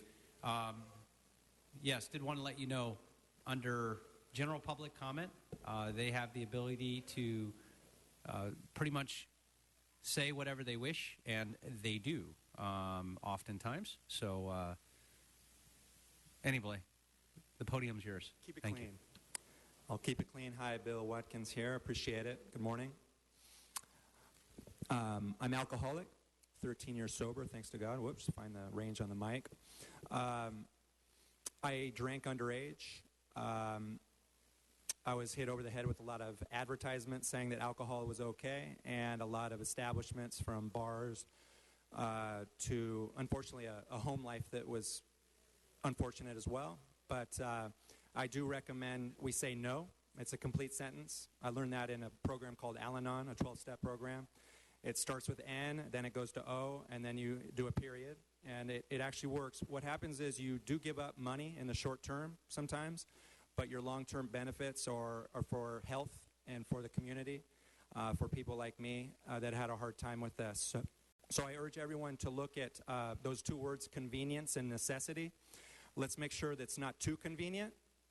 And let's make sure if we do necessity, we have to bring in MDs. You have to bring in doctors. If you're going to talk about necessity and alcohol, let's make it a medical issue. Like marijuana, let's make it all medical. Medical alcohol. And if we're going to do those type of terms, we need doctors on this panel available to talk about alcohol.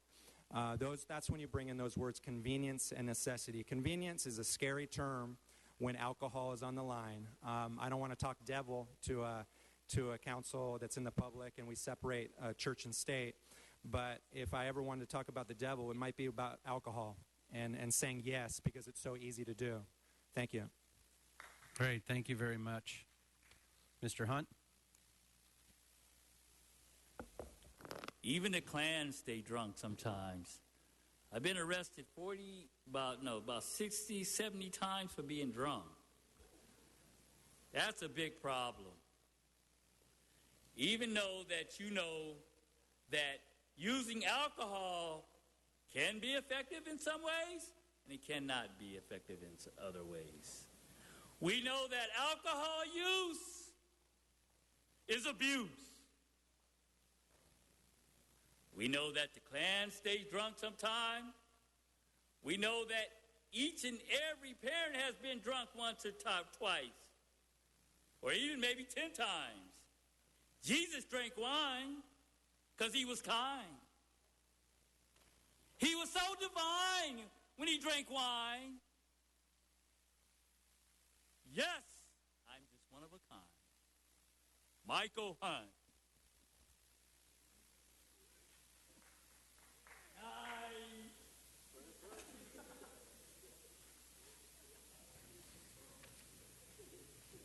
My card under the First Amendment is under the word Hitler. Now, number one, public convenience or necessity.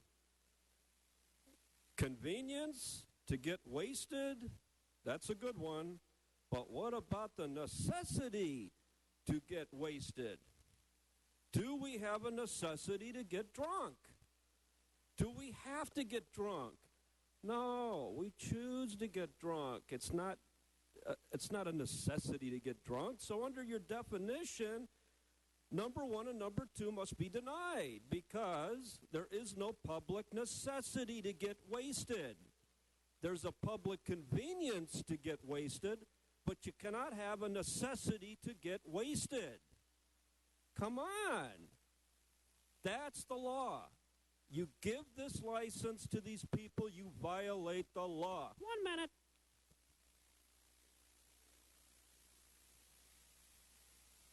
Mr. Herman? Mr. Speaker, regarding York Boulevard at East First Street, this bar might be Jose Huizar's bar. That's why he's not in his seat or here. But for the children's, we're not saints. None of us are saints because eventually alcoholism has become a disease that we can all relate to in our families, in our schools, among us graduates, among all of us here. We are here for the convenience and necessity of alcoholism, thanks to this console, the horseshoe of our legislative promotion of alcohol for permits and license. I want to thank you, gentlemen, for this convenience. To all the saints in St. Paul, listen to them as Jesus made wine from his heart for the birthday parties and celebrations. Yeah, right. It was only for weddings. Only for weddings. And why? Because he was the truth. And the truth will set you free, big ears. 1 minute. All right, I believe that concludes public comment on that item, so we'll go ahead and open the roll, close the roll, and tabulate the vote. 12 ayes. Okay, we'll go ahead and take item 2. If you're going to boo, we'll be asked to leave. If you're going to give shout-outs from the audience, you are disrupting the meeting. All right, Mr. Herman on item 2. Pass. Bill? Item 2.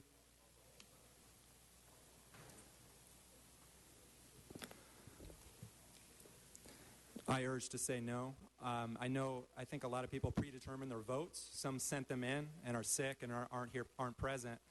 I urge no to have an analysis done about alcohol, and I want everyone to research when the last time that was done. We look at marijuana. We look at other drugs. When was the last time a city council met and convened and talked about the dangers of alcohol? I want that to be looked at, and I want you to strong consider changing your vote today, right now. I'd love to see one vote that said no, 1 out of the 13 or whatever it is, or 15. I'd like to see a no vote to say that we're not sure on alcohol. It's been a while since we studied it. We're going to get MDs, doctors, to look at necessity. Instead of taking the money in the short term, we're going to say no right now and look for other avenues for revenue, and we're going to think about things a little bit. By the way, saying boo and yay and clapping, that's a First Amendment right. If it becomes disruptive, please, by all means, call us on it. But when we're showing support or concern about something, that's a First Amendment right to free speech, straight up from the federal government. If we're being disruptive, let us have it, Mr. Cedillo and everyone else.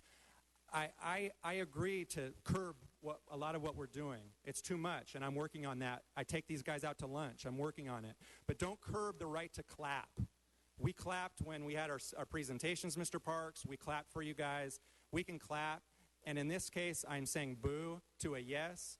And I'm saying thank you for consideration on a no until we do a medical assessment of alcohol and its impact in our communities. Please change your vote from yes, which is probably on your piece of paper. You're probably electronically doing it. I hope you haven't done it already. Please change that to no. I want to see at least 1 or 2, please, to think about the city.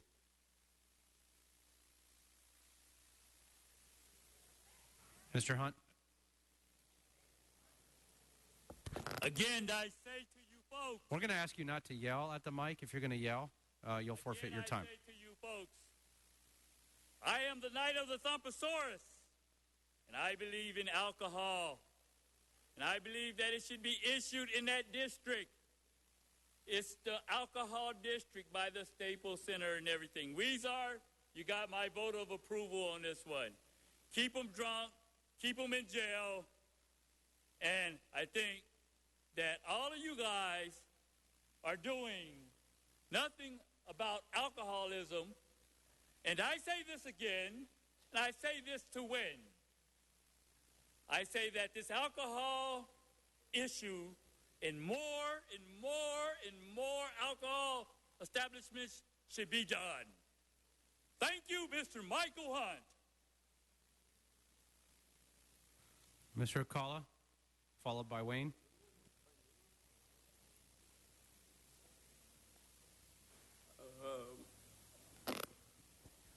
I wish to speak 1 minute on this issue. Once again, alcohol is not a necessity. Alcohol is not a convenience. It causes a lot of problems. What the hell is wrong with you people? Don't you understand what people really need? They need a place to live. We don't need all these high rents. Mr. Bonin and the people from, where's that, O'Farrell, from Venice, yeah, we don't need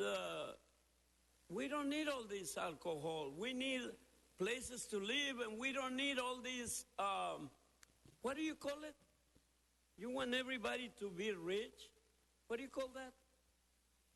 Gentrification? That's pure bullshit. 99% of the people are very poor. 1 minute, I said. You didn't hold it. Are you holding? We don't hold your time, but thank you very much. What? Thank you very much. You're holding my minute? No, we don't hold your time. Oh, well. Roll over. Hold on.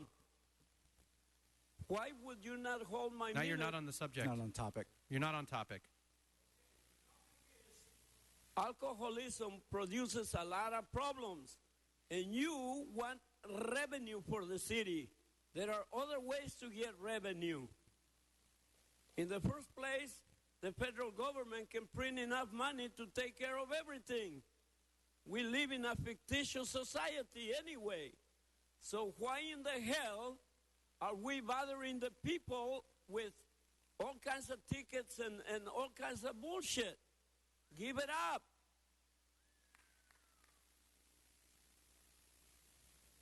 Seeing no other speakers, we'll go ahead and open the roll, close the roll, and tabulate the vote. 11 ayes. We'll go ahead and take item 22 next. Thomas? Yes. Thomas Gray, please.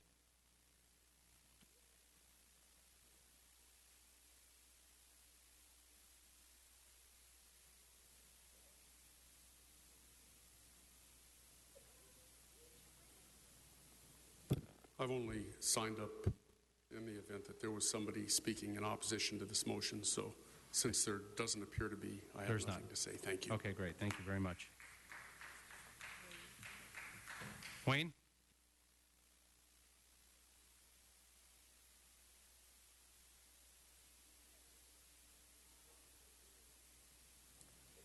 Good. Thank you very much for the emancipation of these properties from the slavery of the LA City Corrupt Council Criminal Organization Syndicate of Los Angeles. Finally, these hard-working landlords are being freed.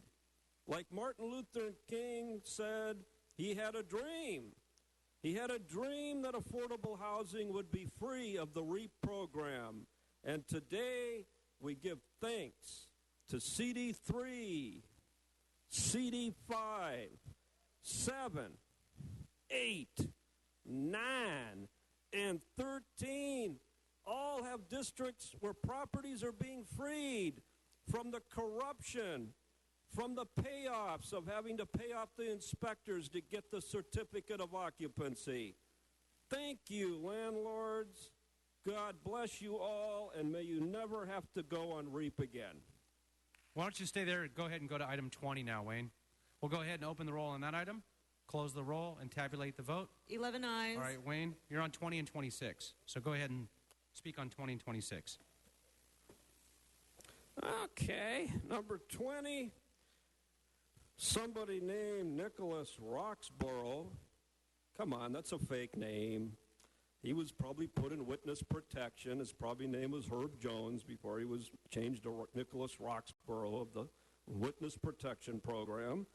And he's in the police permit review panel. Well, that means he's in witness protection. And Financial disclosure statement pending. What are you hiding? What are you hiding on this supposed name of Nicholas Roxborough? Who is this mystery man? Financial disclosure statement. We don't know. We don't know what his investments are, but we're going to put them on there anyway to give licenses to people who make campaign contributions. Vote no on the Nicholas Roxborough, a.k.a. witness protection number, whatever he is. Say no to this appointment. No to Nicholas Roxborough. Now, what number are we on now? Oh, according to the city councilman, it doesn't matter. Thank you. Mr. Krikorian has opened up my minute for additional public comment. So now, because it doesn't matter, Nicholas Roxborough, we'll speak about another minute about Nicholas Roxborough. Nicholas Roxborough was born under a bridge in a handbag in 1944. And he moved to Los Angeles one day dreaming to be on the police permit review panel. Today, he realizes his lifelong dream of being on the LA Police Permit Review Panel. And Thursday night at 6:30 on Rinaldi, the Police Commission's having a special meeting in CD12. Please attend and give Nicholas a big congratulations. Okay, Bill Watkins on 26. 1 minute. Did we vote on 20? I'm confused. Why do we go from 20 to 26 without voting? I'm confused right now. You're going to vote later on both? Both items are before us. Go ahead. I'm sorry? You're on 26. Okay. Oh, I have 40 seconds, I guess. As with 25, which I was not allowed to speak on because it was confusing the way the clerk printed this agenda, 25 had a blank space next to it, and I didn't see it to the last minute. And on semantics, Mr. Labange didn't let me speak. Just please consider non-lethal LAPD approaches. He is not talking about 26. That is deploying LAPD, sir. Deploying LAPD. Do I have this wrong? It's not a deployment, sir, but go ahead on 26. Can I have some time back, please? No, you can keep speaking on 26. You've got your time. No, you've interrupted my time, sir. You asked a question. Sir. LAPD deployment is a topic. Consider non-lethal force.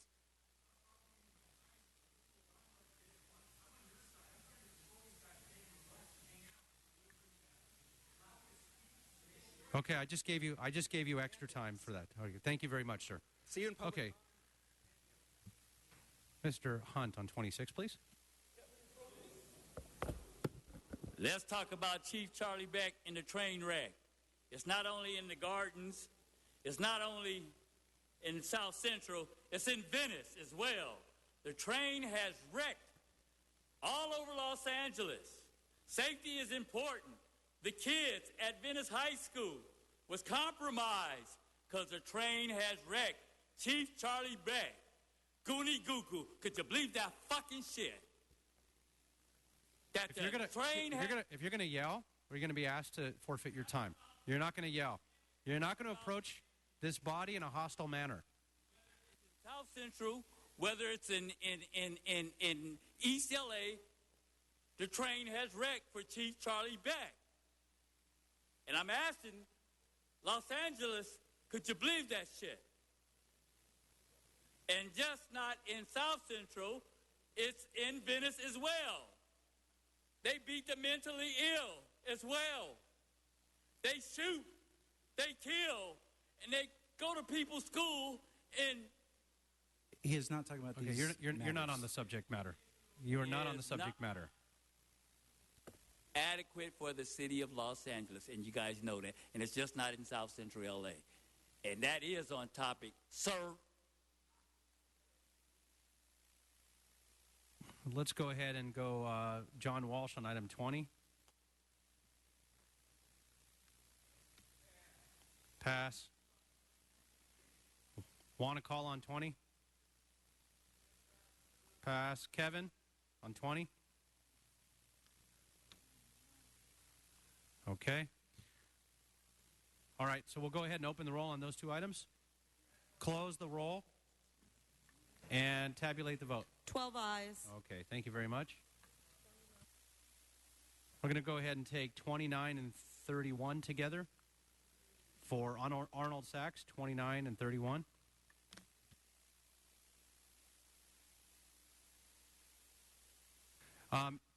This is a last warning.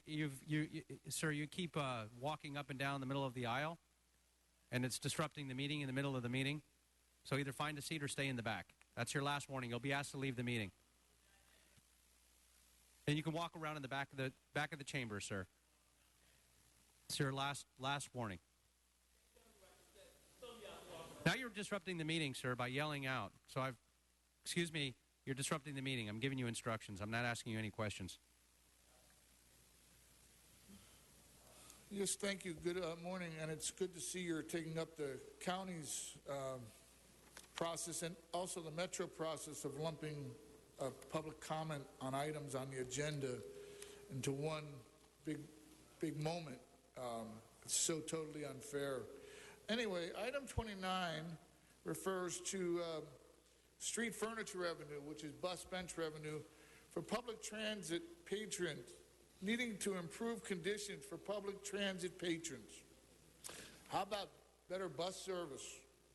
That might improve conditions for public transit patrons. It's amazing. And by the way, if you look at item 8, it's $22,000 for some construction materials, supplies, and services, and $21,000 for paint and sign supplies. And 27 actually mentions $644 for street furniture revenue for paint and sign maintenance and repair. So why are they spending $644 in council district? Is it? In one council district, and $21,000 for paint and sign supplies in another district. It just really doesn't make sense. 31 refers to the court-ordered ADA compliance, $31 million that the city has managed to come up with. You know, you measure our revenue, the local return funding that Mr. Parks made a motion to take $200 million, $240 million of the Measure R local return funding and borrow against it that was going to be used for streets. He is not talking about these items. Okay, you're not on the item. You're talking about $31 million for sidewalk revenue. You took $200 million that was coming back from Measure R for street revenue, and you're going to borrow against it, but you didn't name what projects it was for. In addition, it also deals with the CRA. And the CRA and its wonderfulness. You know, there was a story about... Okay, you're done. Thank you very much. Your time is up. Thank you. So next speaker, your time is up. Excuse me. Excuse me. Excuse me. Your time is up, sir. 5 minutes cumulative total for the meeting.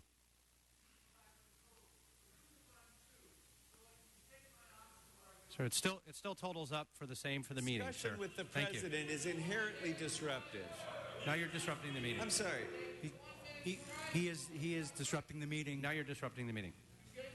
Excuse me, sir. That's your last warning. You're disrupting the meeting. Going to be asked to leave. One more outburst. All right, Mr. Herman, on 31 and 29.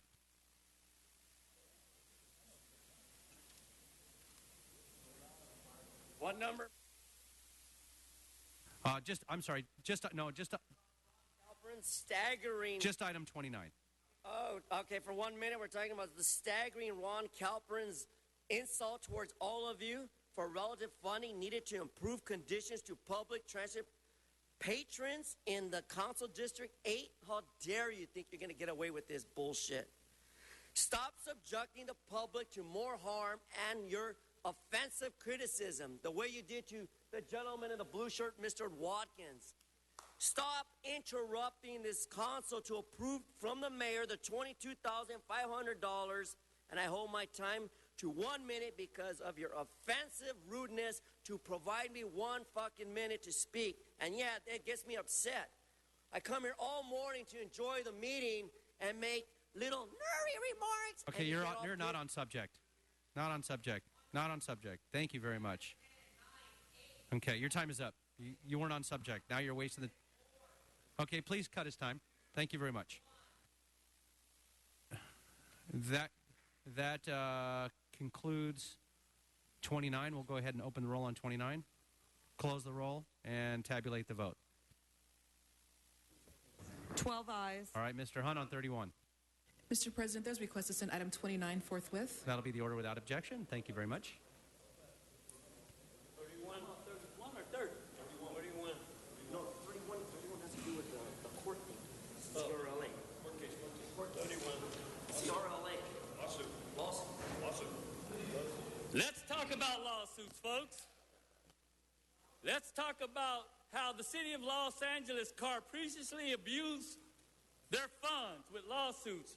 We got a lawsuit on the one hand with the city of Los Angeles and the state of California.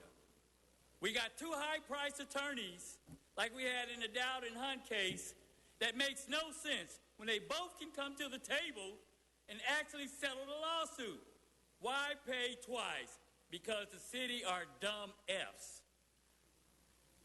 The city of Los Angeles don't care about how much money they spend. They told me, take my case to small claims court and get an attorney so that we can get an attorney and come down there and waste people's money. The state and the city versus each other, that they have capriciously abused the discretion of the public and their money and their funds. Because you guys don't know anything. You guys are too busy holding side conversations and not listening to the public. Burning up people's money. $1,400 an hour for one attorney and $2,200 for the other one. Thank you. Juan on 31.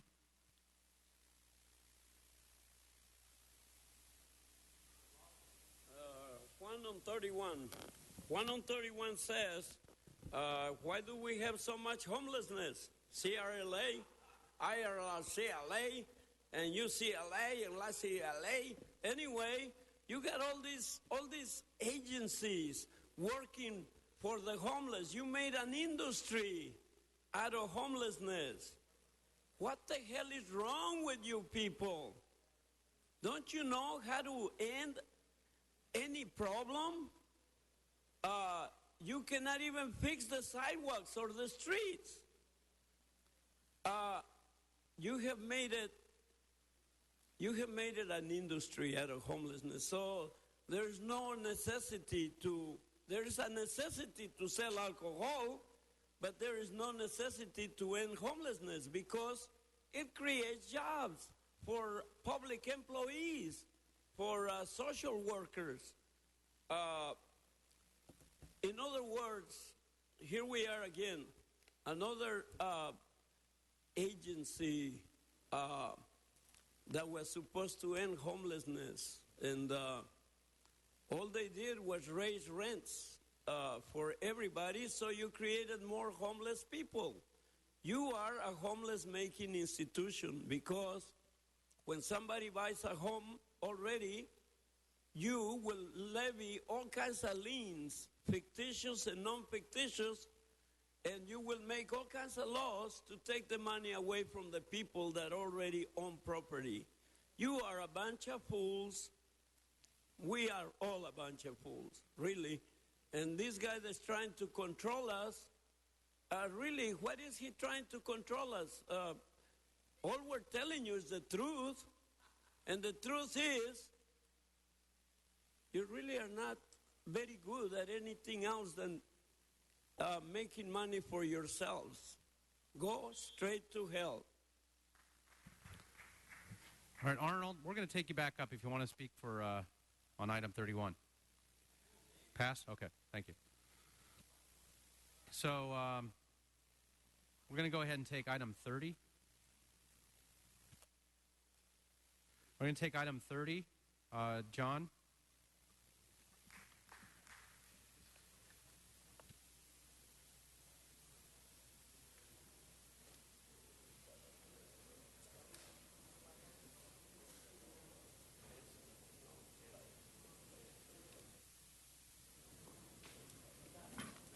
John Walsh, blogging at HollywoodHighlands.org.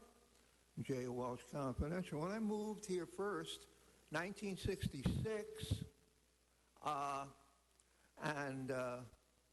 telling you right now, you could eat off the streets. You could eat off the sidewalk when Mayor Sam was the mayor. Now, I want to call your attention when it comes to homelessness. Go to my website, my Twitter account, at Hollywood Dems, and look at the picture of the people who are living at this very moment at the historic Hollywood and Vine sign. Hollywood and Vine intersection. They're living there.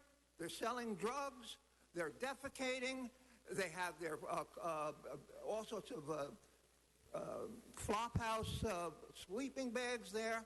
Why don't you help these people instead of just letting Hollywood go? Come to Hollywood. I say to the homeless of the world, come to Hollywood, and you can eat, sleep, and defecate all you want on our streets. HollywoodHighlands.org. Mr. Herman, you have one more minute. Item 30.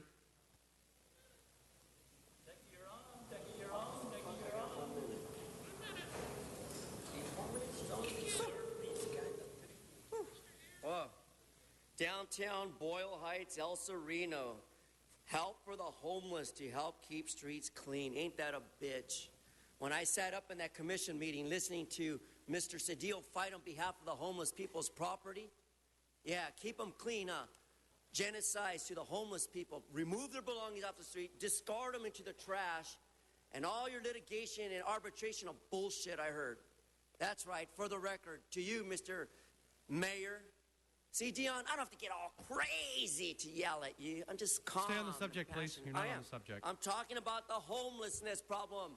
We become the homeless capital of the world. Come to Los Angeles and feed the homeless while you tourists visit. Because $22, $21 million won't satisfy the problem. You are a bunch of garbage, as Juan says. Bullshit, bullshit talks, and you never walk.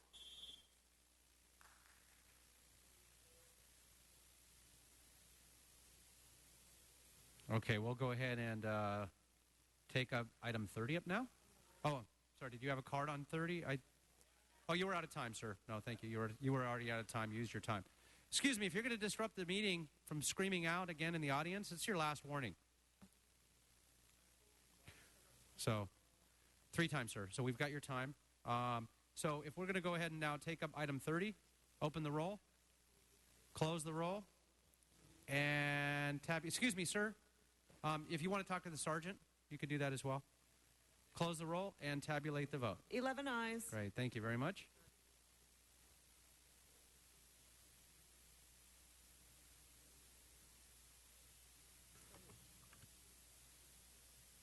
Okay. Arnold on 33. Juan on 33 as well. Whoever's there first, go ahead.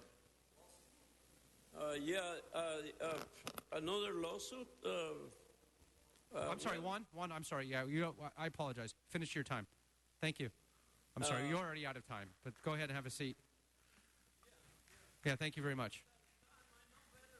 Thank you.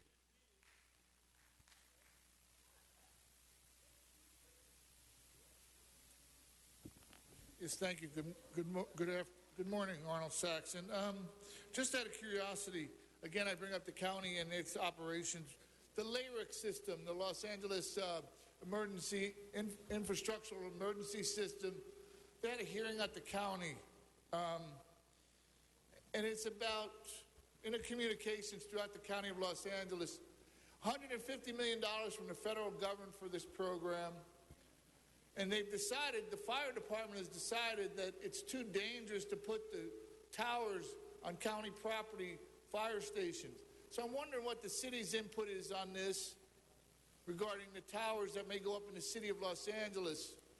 And they were going to do 140 or 170 towers, and they're down to like 48.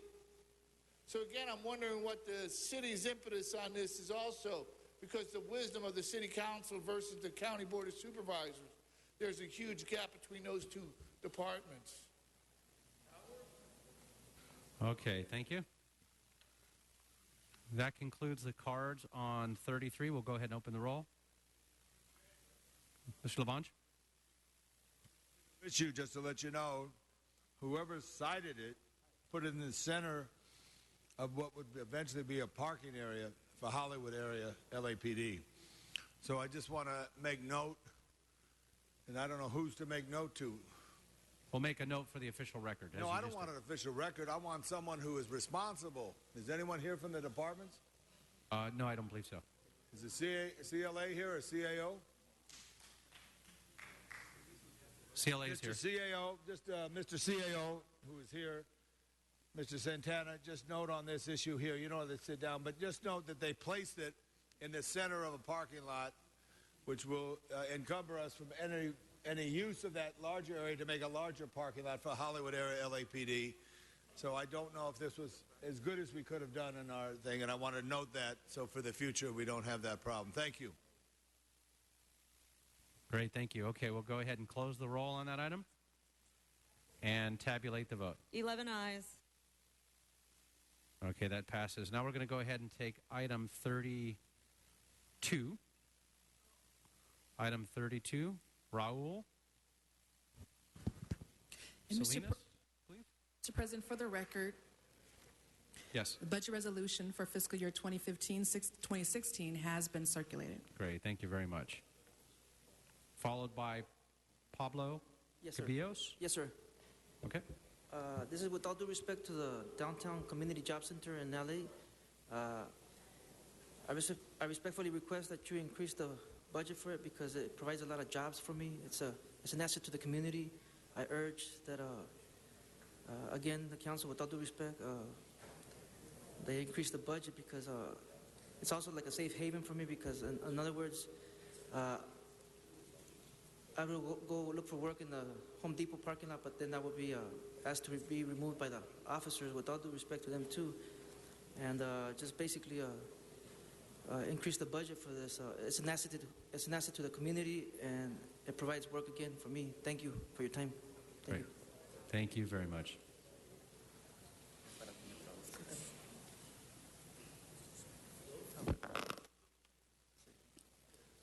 Buenos días. Good morning. Mi nombre es Raúl Salinas y mi compañero me va a traducir. Soy jornalero de la ciudad de Los Ángeles. Un momento. Good morning. My name is Raúl Salinas, and I'm a day laborer. Ok. Esta mañana nuestros líderes de Downtown Community Job Center, pertenecientes a IDESCA.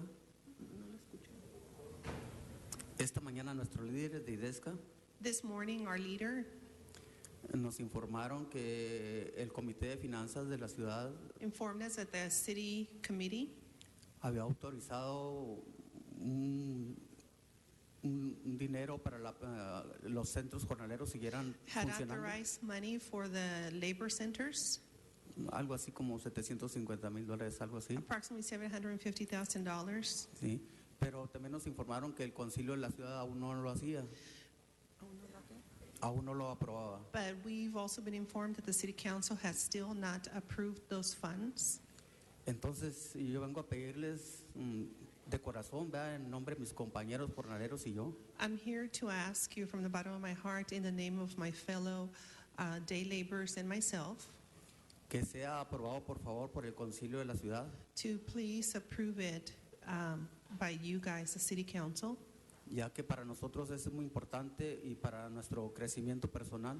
It is very important for us and for our personal well-being. Nosotros los jornaleros se lo pedimos de corazón, As day laborers, we are asking you to please approve it from the bottom of our hearts. pero sabemos que la ciudadanía de Los Ángeles se los exige.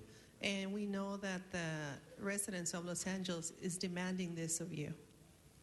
Porque ellos no nos querrán ver orinando en las calles, defecando. They don't want to see us urinating or defecating on the streets.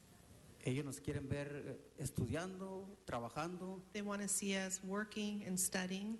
No queremos dar una mala imagen. We don't want to give a bad image. ni molestar a la ciudadanía ni a We don't- las fuerzas públicas también. We don't want to bother the residents nor the law enforcement agencies either.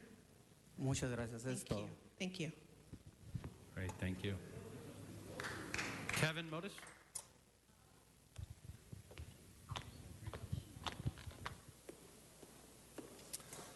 Hi, my name's Kevin Modis, and I'm asking this council not to spend any of the budget on the LA RICS program that's deploying 82 cell towers across Los Angeles without notifying the residents receiving these cell towers.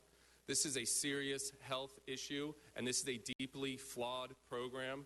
The Firefighters Union fought this program because it was unhealthy. It had cancerous and neurological health effects associated with it. If it wasn't safe to be on the top of fire stations, why in the world would it be safe to be near our residences, on top of our hospitals, near our schools? And why aren't you notifying people? This program is all about not notifying. In addition, these cell tower, public towers, will allow private cell companies to place their transmitters on these towers, increasing the radio frequency radiation exposure on these cell towers by hundreds of thousands of times. In addition, these private cell companies will no longer Mr. have President, to go through a zoning process. The item is regarding the budget. Yeah, sorry, sir. Sir, if you want to speak during general public comment, we're actually on the budget item right now. That's a general public comment. I think this is related because this represents a significant budget item. It's not. It's actually that item isn't even in the budget. But if you want to speak under general public comment related to that, you can do that as well. Please stop the LA RICS program and the cell tower going up on the Pacific LAPD station this Friday. Okay. Mr. Walsh? Pass? No? Come on up.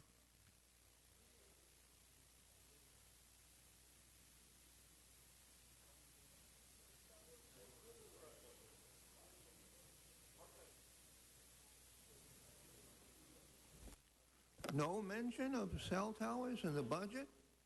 Oh, I don't know. Who wrote the who says that? Helen Keller?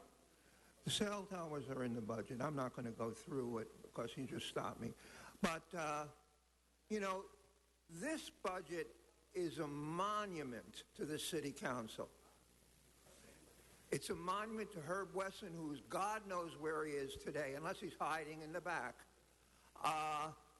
I'm telling you right now, this budget should be folded 4 ways and stuck where the sun doesn't shine. We'll get 15 copies and one for the mayor. Now, let me tell you, there's an old comic saying, what is the definition of a camel? A camel is a horse built by committee.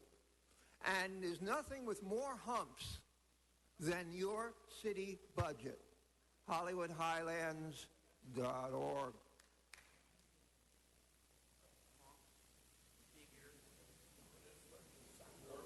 Okay, Mr. Kokorian. Thank you, Mr. President. Members, you have before you the budget resolution. It's consistent with the council's prior action. I move approval. Great. And I'm sorry, one other comment. Because the day laborers were here asking about funding for the day labor centers, you'll recall, members, that by action of this council, the funding for the day labor centers is exactly the same as it was last year. That funding was restored to last year's levels. Great, thank you very much. And one speaker on the queue as well, Mr. Bonin. I was just going to make the same point, Mr. Kokorian. Okay, excellent. Thank you very much. Seeing no other speakers on the queue, we'll go ahead and open the roll, close the roll, and tabulate the vote. 11 ayes. Great, thank you very much. That item passes.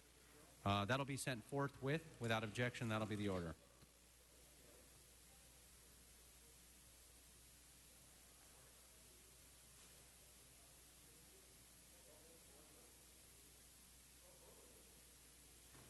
Okay, we're going to go ahead and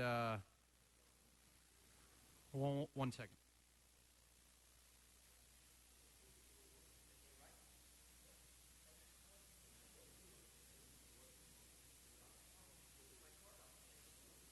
We're going to go ahead and take some items for general public comment, and then we'll go into closed session on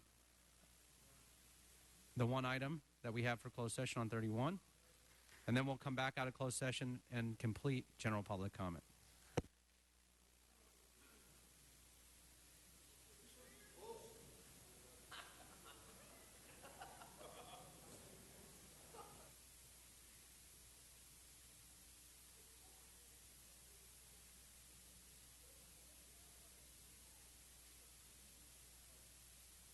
Okay, Brian, maybe, followed by Jess Hirsch,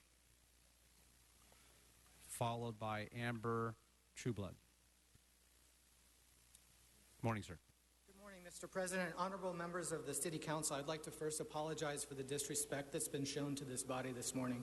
There are many of us who appreciate your public service and are glad that you're here today.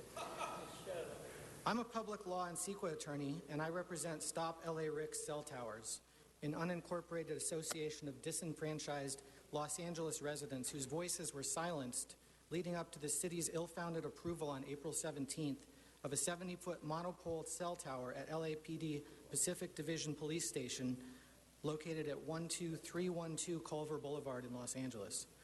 Let me start by saying that we fully support the efforts to establish a post-9/11 emergency communication system. However, the LA RICS project has been fatally flawed since its inception. Perhaps most troubling, project proponents circumvented the CEQA process by lobbying the state legislature for an exemption despite the project's significant environmental impacts. The public has not had a chance to be a part of this process and deserves that right. Great, thank you, sir. Next speaker, please. And if you could just state your name for the record so we get it correctly. Mr. President, honorable members of the City Council, on April 17th, the Council authorized the LA RICS LTE project to include cell towers on LAPD stations, including the Pacific Division station a few hundred feet from my home. This action was taken without public comment, indeed without agendizing the issue for the meeting. The Council's action runs against the Board of Supervisors' March 24th approval that was conditioned on necessary public outreach, which was not done. The Board's approval further instructed LA RICS to suspend construction at facilities where residents are opposed. The race by public officials to approve the project to meet funding deadlines has left the public without recourse. I'm a resident opposed to the project. The project should be suspended to allow for sufficient outreach and adequate review of health and safety issues. Great, thank you. And again, if you could just state your name for the record so we have the correct speaker. I'm sorry, what? Your name, ma'am? Amber Great. Trueblood. Excellent, thank you. And I have here a copy for everybody of the 412 signatures on the petition to stop the Pacific Division Tower at that location.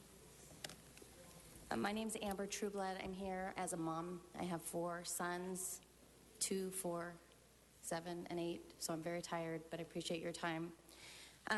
As you know, cell towers are going up everywhere, and this proposed tower at Pacific Division has 7 schools in its immediate vicinity with over 2,500 children.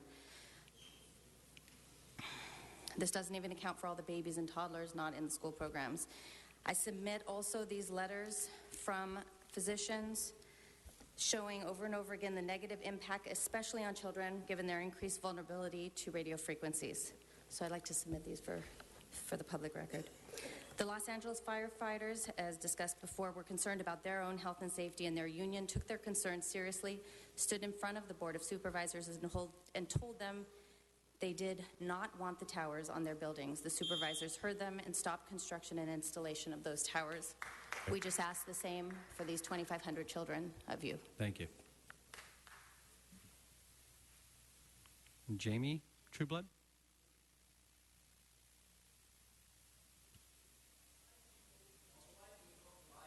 Excuse me, do not yell out at the meeting. I'm actually Mr. President, honorable members of the council.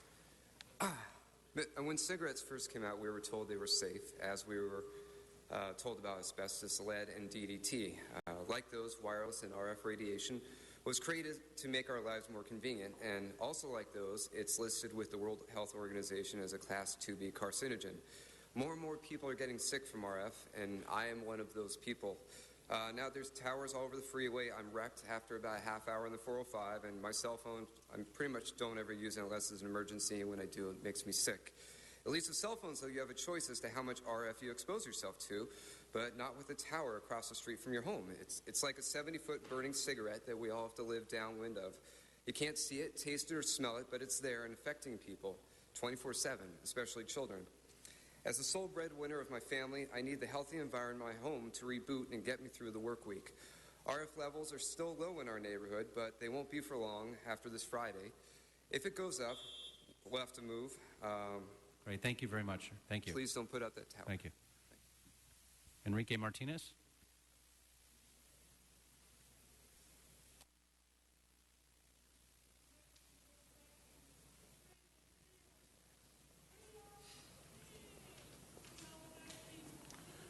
Hello, my name is Enrique Martinez. I'm here to make a public comment on the cell phone towers and on how unhealthy they are. The LA Fire Department union fought to keep them off their buildings, and because of the unhealthiness of them, they're a Class 2B carcinogen.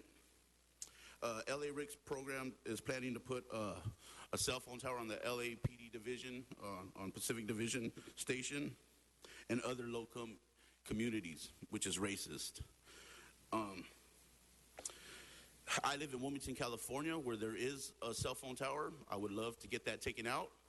It's unhealthy for me and my kids, and it's racist to have them in our neighborhood without notifying us and giving us a chance to protest them and tell them that we do not want these in our neighborhoods. I'd like to thank the council for our time and just want the LA RICS program stopped ASAP.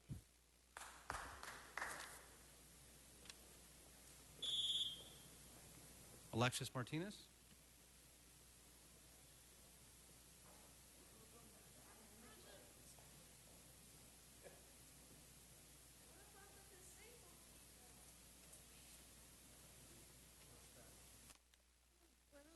Translator? Or can I get a translator for English?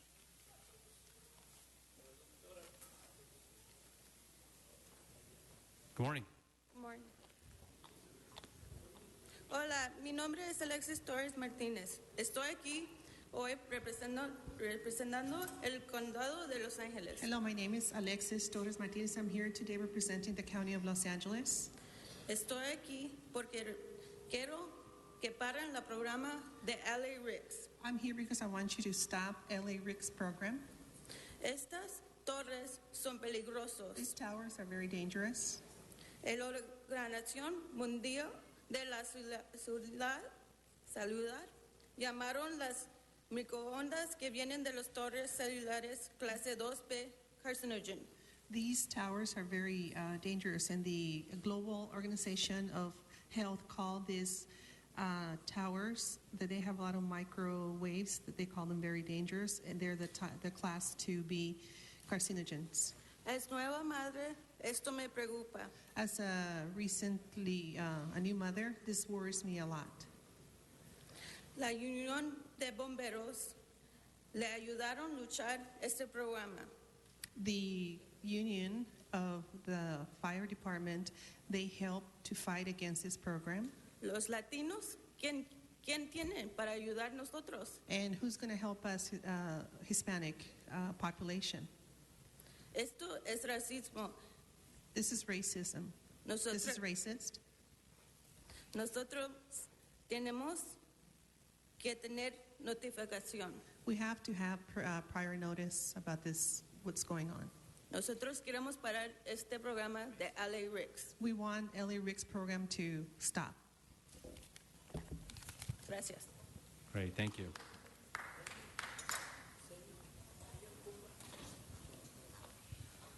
Cecilia?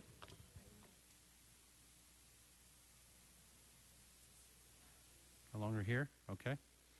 Kevin?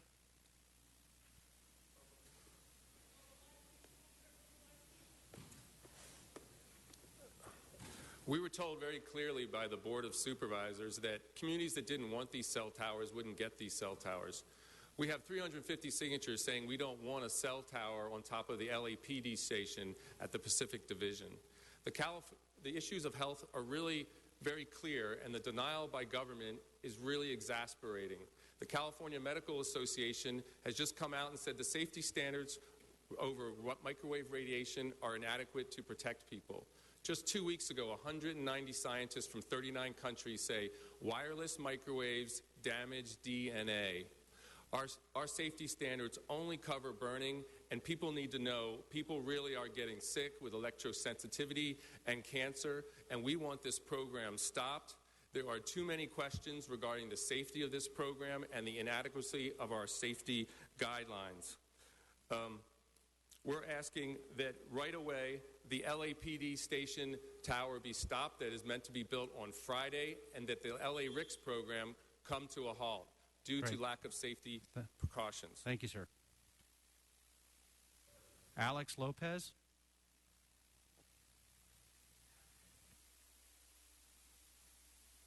No longer here? Okay, we'll file your card. Jose Martinez? Not here. Rosa Cabrera?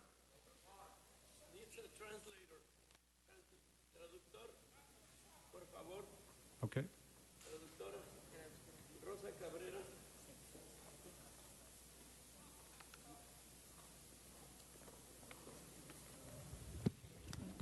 Buenos días.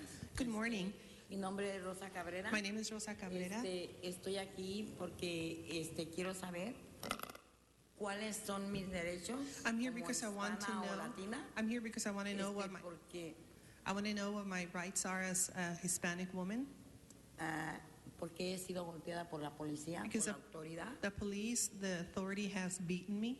Sí, injustamente. And they beat me unjustly. Entonces se supone que aquí venimos a trabajar, a dejar nuestro esfuerzo. We are here to work and to use our efforts to work. Y no por una injusticia se nos trate así. And we are not supposed to be treated in such a way because it's unfair and unjust. Porque se supone que ellos están para proteger a uno como mujer. Because supposedly they're supposed to be there to protect us as women. Y hace 2 meses fui arrastrada, golpeada, ensangrentada por And ellos. 2 months ago, I was dragged, I was beaten, and I was bleeding on the hands of them. Lo cual hasta ahorita ignoro el motivo. And up to now, even, I am not familiar as to the reason why they did that to me. Por lo que se me hizo esto. Why they did that to me? Porque ni me arrestaron, nomás me esposaron, me bajaron. Because they did not arrest me. They just handcuffed me and they put me down to the ground and they beat me. Y quiero saber también qué es lo que yo tengo que hacer. I want to know. Como mujer. I want to know what it is that I can do as a woman. O a quién puedo acudir, ¿sí? A la hora de una violencia doméstica que tenga. Who can I go to? Who can help me in a situation of domestic violence like I've experienced? Como la que he tenido con mi esposo. Like I've experienced with my husband. Y la policía. And the police. Es todo. That's all. Muchas gracias. Thank you. And thank you for, yes. You can see where we could direct her to the city attorney's office, domestic abuse. Yes, please. Yes. Domestic abuse. Is that correct, Mr. City Attorney? Thank you very much, Mr. LaBonge. Okay, and I called earlier, and I'll try one more time. Shane Gregory.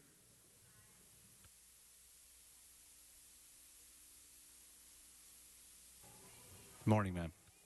Good afternoon. I'm here on behalf of Stop LA RICS Cell Towers.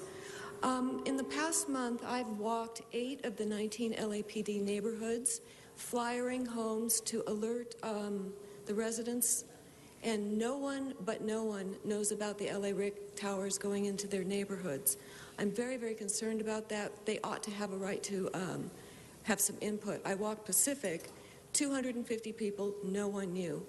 On April 17th, when you unanimously voted to go forward with the LA RICS program, what you did was you took the toxic burden off firefighters' backs and you put them on the backs of the men, women, and children, and indeed the unborn who live in these towers, in the areas of these towers.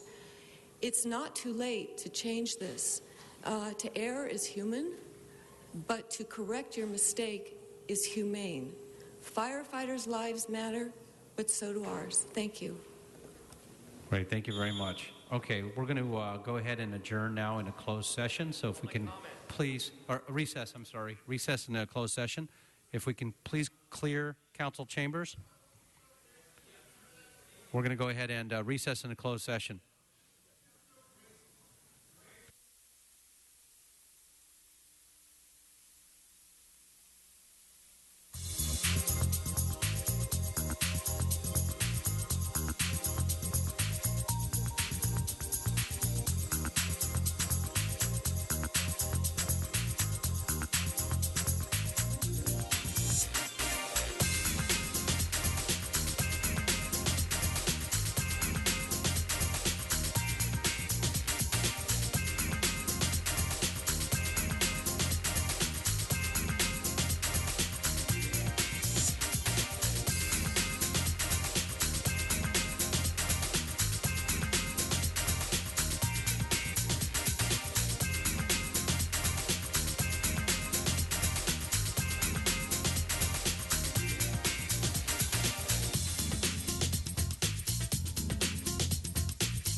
Thank you, sir.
Okay. Shh. Madam Clerk, what business is still before this body? Mr. President, next is general public comments. Still remains. Okay, so let me have Mr. Walsh and Mr. Sachs. Mr. Previn.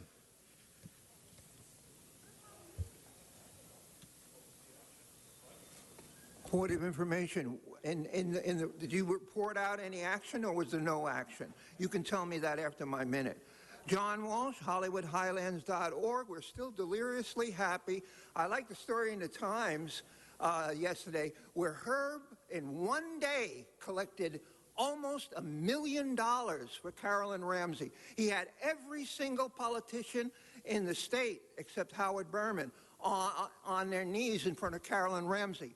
And let me tell you right now, the Koreans didn't elect Rue. In fact, primarily, the Koreatown is in Wesson's district, the way he wrote it. The reason they won is angry white guy vote.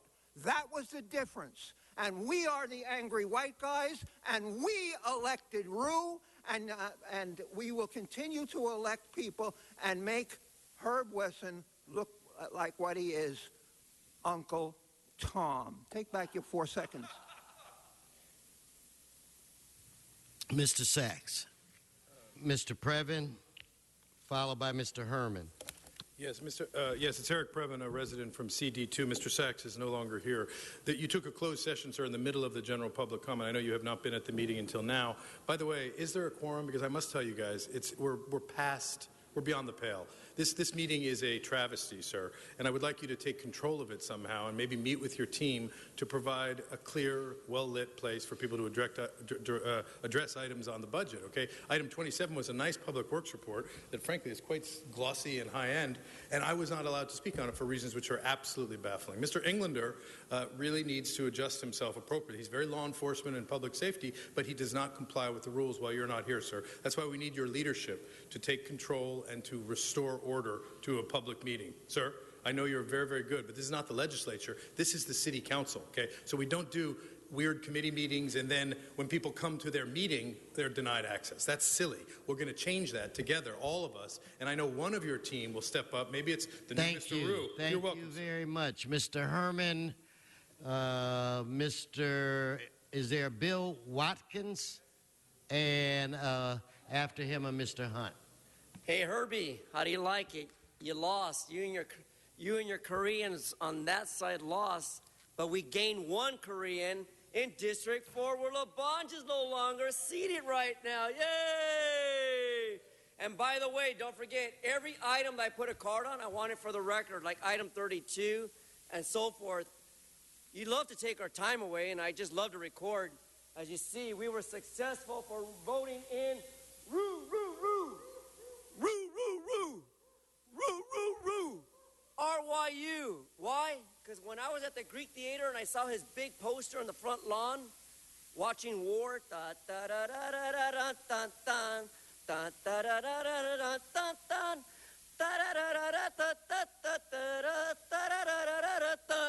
so you lost, Herb. You and all your loser friends that have all the money funded in for your special interest and your political interest, you loser. Thank you. Mr. Watkins, please come forward, followed by Mr. Hunt, followed by Mr. Akala. Yes, sir. Nice to see Mr. Wisar back. Thank you for your presence and everyone's service. I came in, excuse me guys, thanks.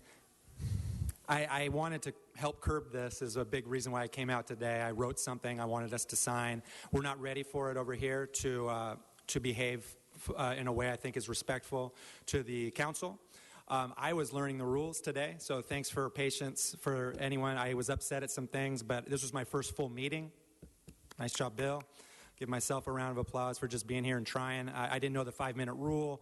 I will look for the council rules online, I hope, unless the city clerk has the rules present and I can have them before I leave. I like to read these things, actually. I'm sober enough, 13 years, and no longer homeless, and I wanted to help with some of these issues. I hope I can help be a liaison, a decent, helpful liaison to my district, Mr. Wisar, and to anybody on the homeless and alcohol issue. Thank you. Thank you, Mr.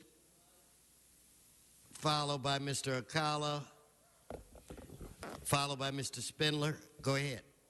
Yes, I think this is a train wreck with Chief Charlie Beck, folks. It's a train wreck with Chief Charlie Beck. We have a guy getting slaughtered with sticks. We have a young man getting shot. We have retaliation going on in Venice. We have the school kids being compromised in Venice. We just don't understand that, but we know it's a train wreck with Chief Charlie Beck. Choo-choo! We're calling for him to fix the problems or either resign. Alberca, the captain, needs to leave. There's a train wreck with Chief Charlie Beck. This is why I'm not at work, you guys. This is why I'm down here. The third lawsuit is a charm. Thank you, Mr. Michael Hunt. Yes. Okay, Mr. Okala, followed by Mr. Spindler. They tell me if I take this off, I look normal. If I put this on, I look like an Egyptian. I look like a pharaoh. What the hell? What's wrong with you people? If you put on a tie, you look like a politician. Mr. City Attorney, you look like Mr. Monopoly Man. Anyway, from my point of view, you are playing along with a system that is totally against human dignity. You're putting people out on the street without any feelings in your hearts. You know, Mr. Price? No, the other guy. Anyway. Thank you, Mr. Spindler.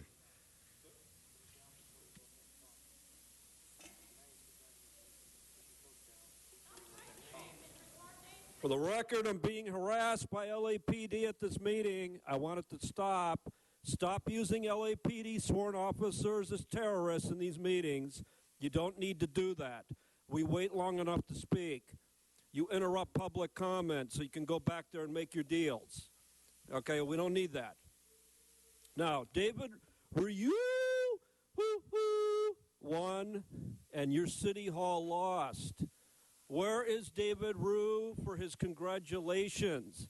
None of you have congratulated him in chambers for his win. Why? He is a member of this council-elect. He has every right to be here and to be congratulated, just like you do with your other puppets that win. Somebody out of 15 lost. It's still 1 versus 14. You can't bring the guy here and congratulate the first Korean American to win. Well, he won. He's going to come. Woo, woo, David Ryu. Okay, thank you. That concludes Madam Clerk, general public comment. I have no more cards. If there's a card, does anybody have a card for her? Please come forward and identify yourself. I don't have a card. Please come forward. Good morning. My name is Marta Luz Gonzalez, and I am here to voice what's been going on a large case that no one had taken notice, and a lot of people were evading to, well, let me say, my son Jonathan Carey was not representative of an attorney and representative of a public defender. Seems to be that there was a public defender, but somewhere along the line, almost immediate, had fizzed out. And he was falsely incarcerated at the Twin Tower, and there have been so many discrepancies, significant, that nothing was being done about it. And it happened in several states, like in the state of Alaska, Kodiak, Palmer, Anchorage, and also in California, here in the county of Los Angeles, and Santa Barbara, Thank you. Colorado, and Texas. Thank you very much. But, sir, Thank you. Your time is up, but thank you so much for coming. All right, so that concludes general public comment.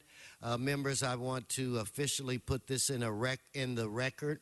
As of a result of a technical difficulty with the posting of today's Economic Development Committee agenda and tomorrow's council agenda on the city website, these meetings have been canceled.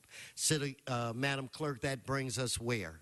Council has motions for post and referral. They're posted and referred. That clears the desk. Announcements? Any announcements? Let us rise to go into adjourning motions. Okay, I will look, looking to my right side, Mr. Krikorian's side. Mr. Parks? Thank you. I'd ask that we adjourn in memory of Ricky Damon Gibson, who was born March 3rd, 1973, and passed away May 11th, 2015, at the age of 42. Ricky was born in Los Angeles to Morrow and Renford Pruitt. He's the faithful member of Abiding Love Christian Fellowship Church in Los Angeles for over 11 years. He attended La Tijera Elementary School and Morningside High School, and he was a football star. After attending University of California, St. Louis Obispo, he pursued a career in music, successfully recording more than 6 albums under the moniker of Green Eyes. Just as his musical endeavors were taking off, he heard and answered the call to Christ, and he entered the ministry, speaking and encouraging youth. In 1998, he met and married Nikki Carter, and after, let me get my things, met and married Nikki Carter. He leaves in his memory his mother, Murray Gibson Rice, and a host of family members. His funeral services were held May 20th, 2015, at Harrison Ross at 4601 South Crenshaw. Thank you, Mr. Parks. Mr. Labange? Thank you. Richard Frank, whose family, he himself, created the Tamashanner over on Los Feliz, and then the Lorries on La Cienega. Great guy. I met with him the last few years, and the whole family, and he also started the Beef Bowl on La Cienega between when the Pac-10 played the Pac, really when the Pac-8 played the Big 8, now the Big 12 with 12. But a real good guy, great family, wonderful restaurants, and great staff.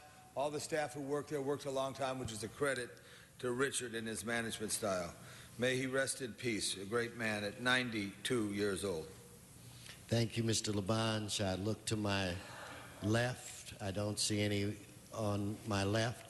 I would like to mention that I just returned from the funeral of former Assemblyman and State Senator Dick Mountjoy, a character to say the least. Had been in office for over 22 years. Some of us, I think Mr. Cedillo served with him for 4 years. I served with him for 2 because he was termed out in, I think, 2000. But he was a good man, and his son then followed him in the into the legislature, and that was his son, Dennis Mountjoy. I also, on a personal note, would like to adjourn in the memory of my uncle, Cleo Wesson, from Gary, Indiana. He was the former president of the Gary, Indiana City Council, and served for 40 years. He was first elected in 1960. So if we could all adjourn in the memory of Cleo Wesson. With that said, this meeting is adjourned.